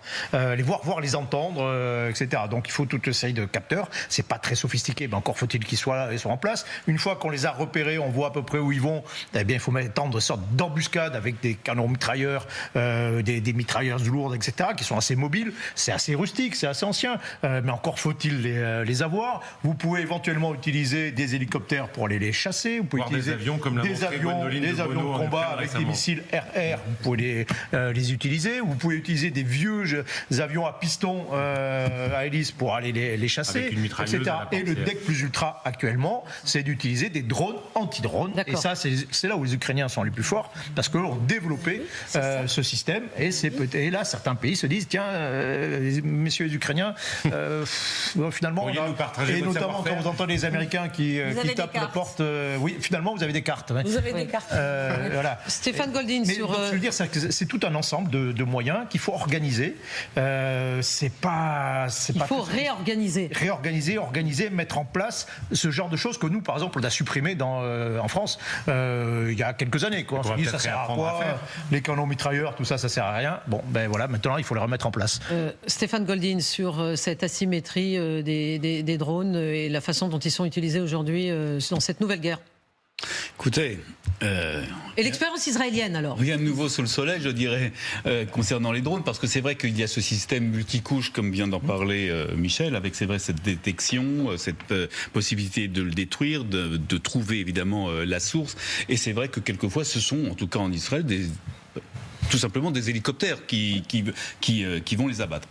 Mais concrètement, on voit là, dans le fond, et toutes les guerres le montrent, et ces dernières guerres, et plus on avance, on voit une nouvelle forme de guerre. C'est une nouvelle forme de guerre que personne n'a connue, avec énormément de technologie, avec énormément aussi de savoir, avec énormément de recherche, mais aussi avec un retour à des choses relativement basiques que jamais on ne pourra changer, pour dire clairement. Bon, alors par exemple là. Et donc là, aujourd'hui, nous sommes face à des drones, avec aussi, pas que des drones, il y a aussi des missiles, je ne vais pas parler des missiles, mais surtout au niveau des drones, où c'est vrai, il peut y avoir des drones qui puissent détruire ces drones aussi, c'est-à-dire Donc drone contre drone. Drone contre drone. Mais il y a aussi énormément, je dirais, de structures qui sont là pour détruire ces drones au moment où ils arrivent, avec un système de détection, avec, je dirais, une sorte de dôme tactique, je dirais, qui puisse capter le drone quand il arrive, pour le focaliser, pour l'identifier, pour voir plus ou moins où il va taper, et de là, on fait venir l'armée de l'air en général. Et là, vous parlez d'Israël, là? Moi, je parle d'Israël. Oui, mais c'est comme ça que... Mais je pense que c'est un peu partout aujourd'hui. C'est comme ça que ça marche partout. C'est comme ça que les Français ont abattu des drones comme ça au-dessus de la Jordanie. Excusez-moi, on est dans un schéma classique, je dirais, sur la question de la destruction des drones et de l'interception de ces drones-là. Michel Polaco, vous êtes encore avec nous, expert en aéronautique, question de défense et du nucléaire. Pour la première fois, l'armée américaine, dans cette guerre, a utilisé au combat un nouveau missile balistique tactique, PRSM, pour Precision Strike Missile, à courte portée, et c'est censé remplacer les attaques MS, grâce à une portée, une précision supérieure. Donc, la guerre sert à avancer technologiquement, parce que ça, c'était un missile qui n'avait pas encore utilisé. Alors, je ne dirais pas que la guerre sert à avancer technologiquement, sinon on pourrait presque dire qu'il faut faire des guerres pour faire des progrès. En revanche, la guerre permet, hélas, de faire des progrès en matière d'armement. Ça a toujours été le cas, c'est toujours le cas, et ce sera encore le cas.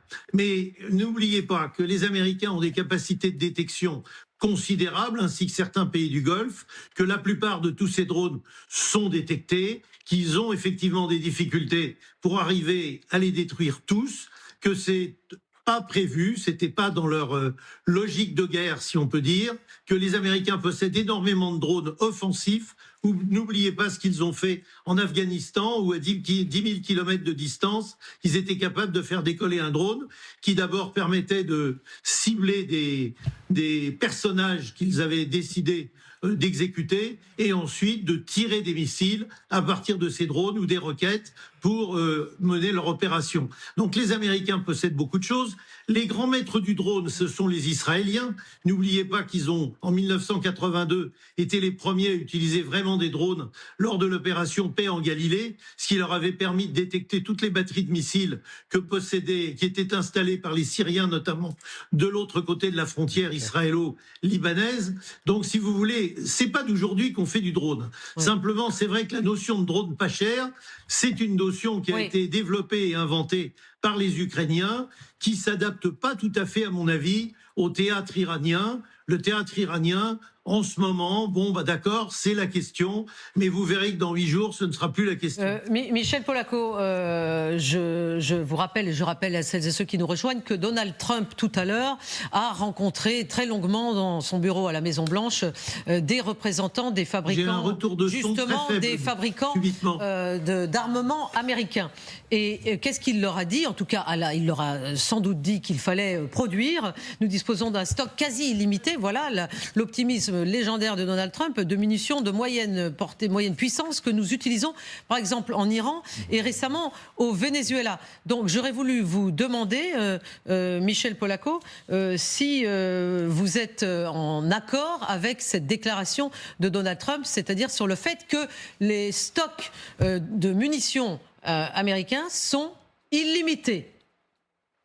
À mon avis, les stocks de munitions américains sont probablement à classer dans cette catégorie.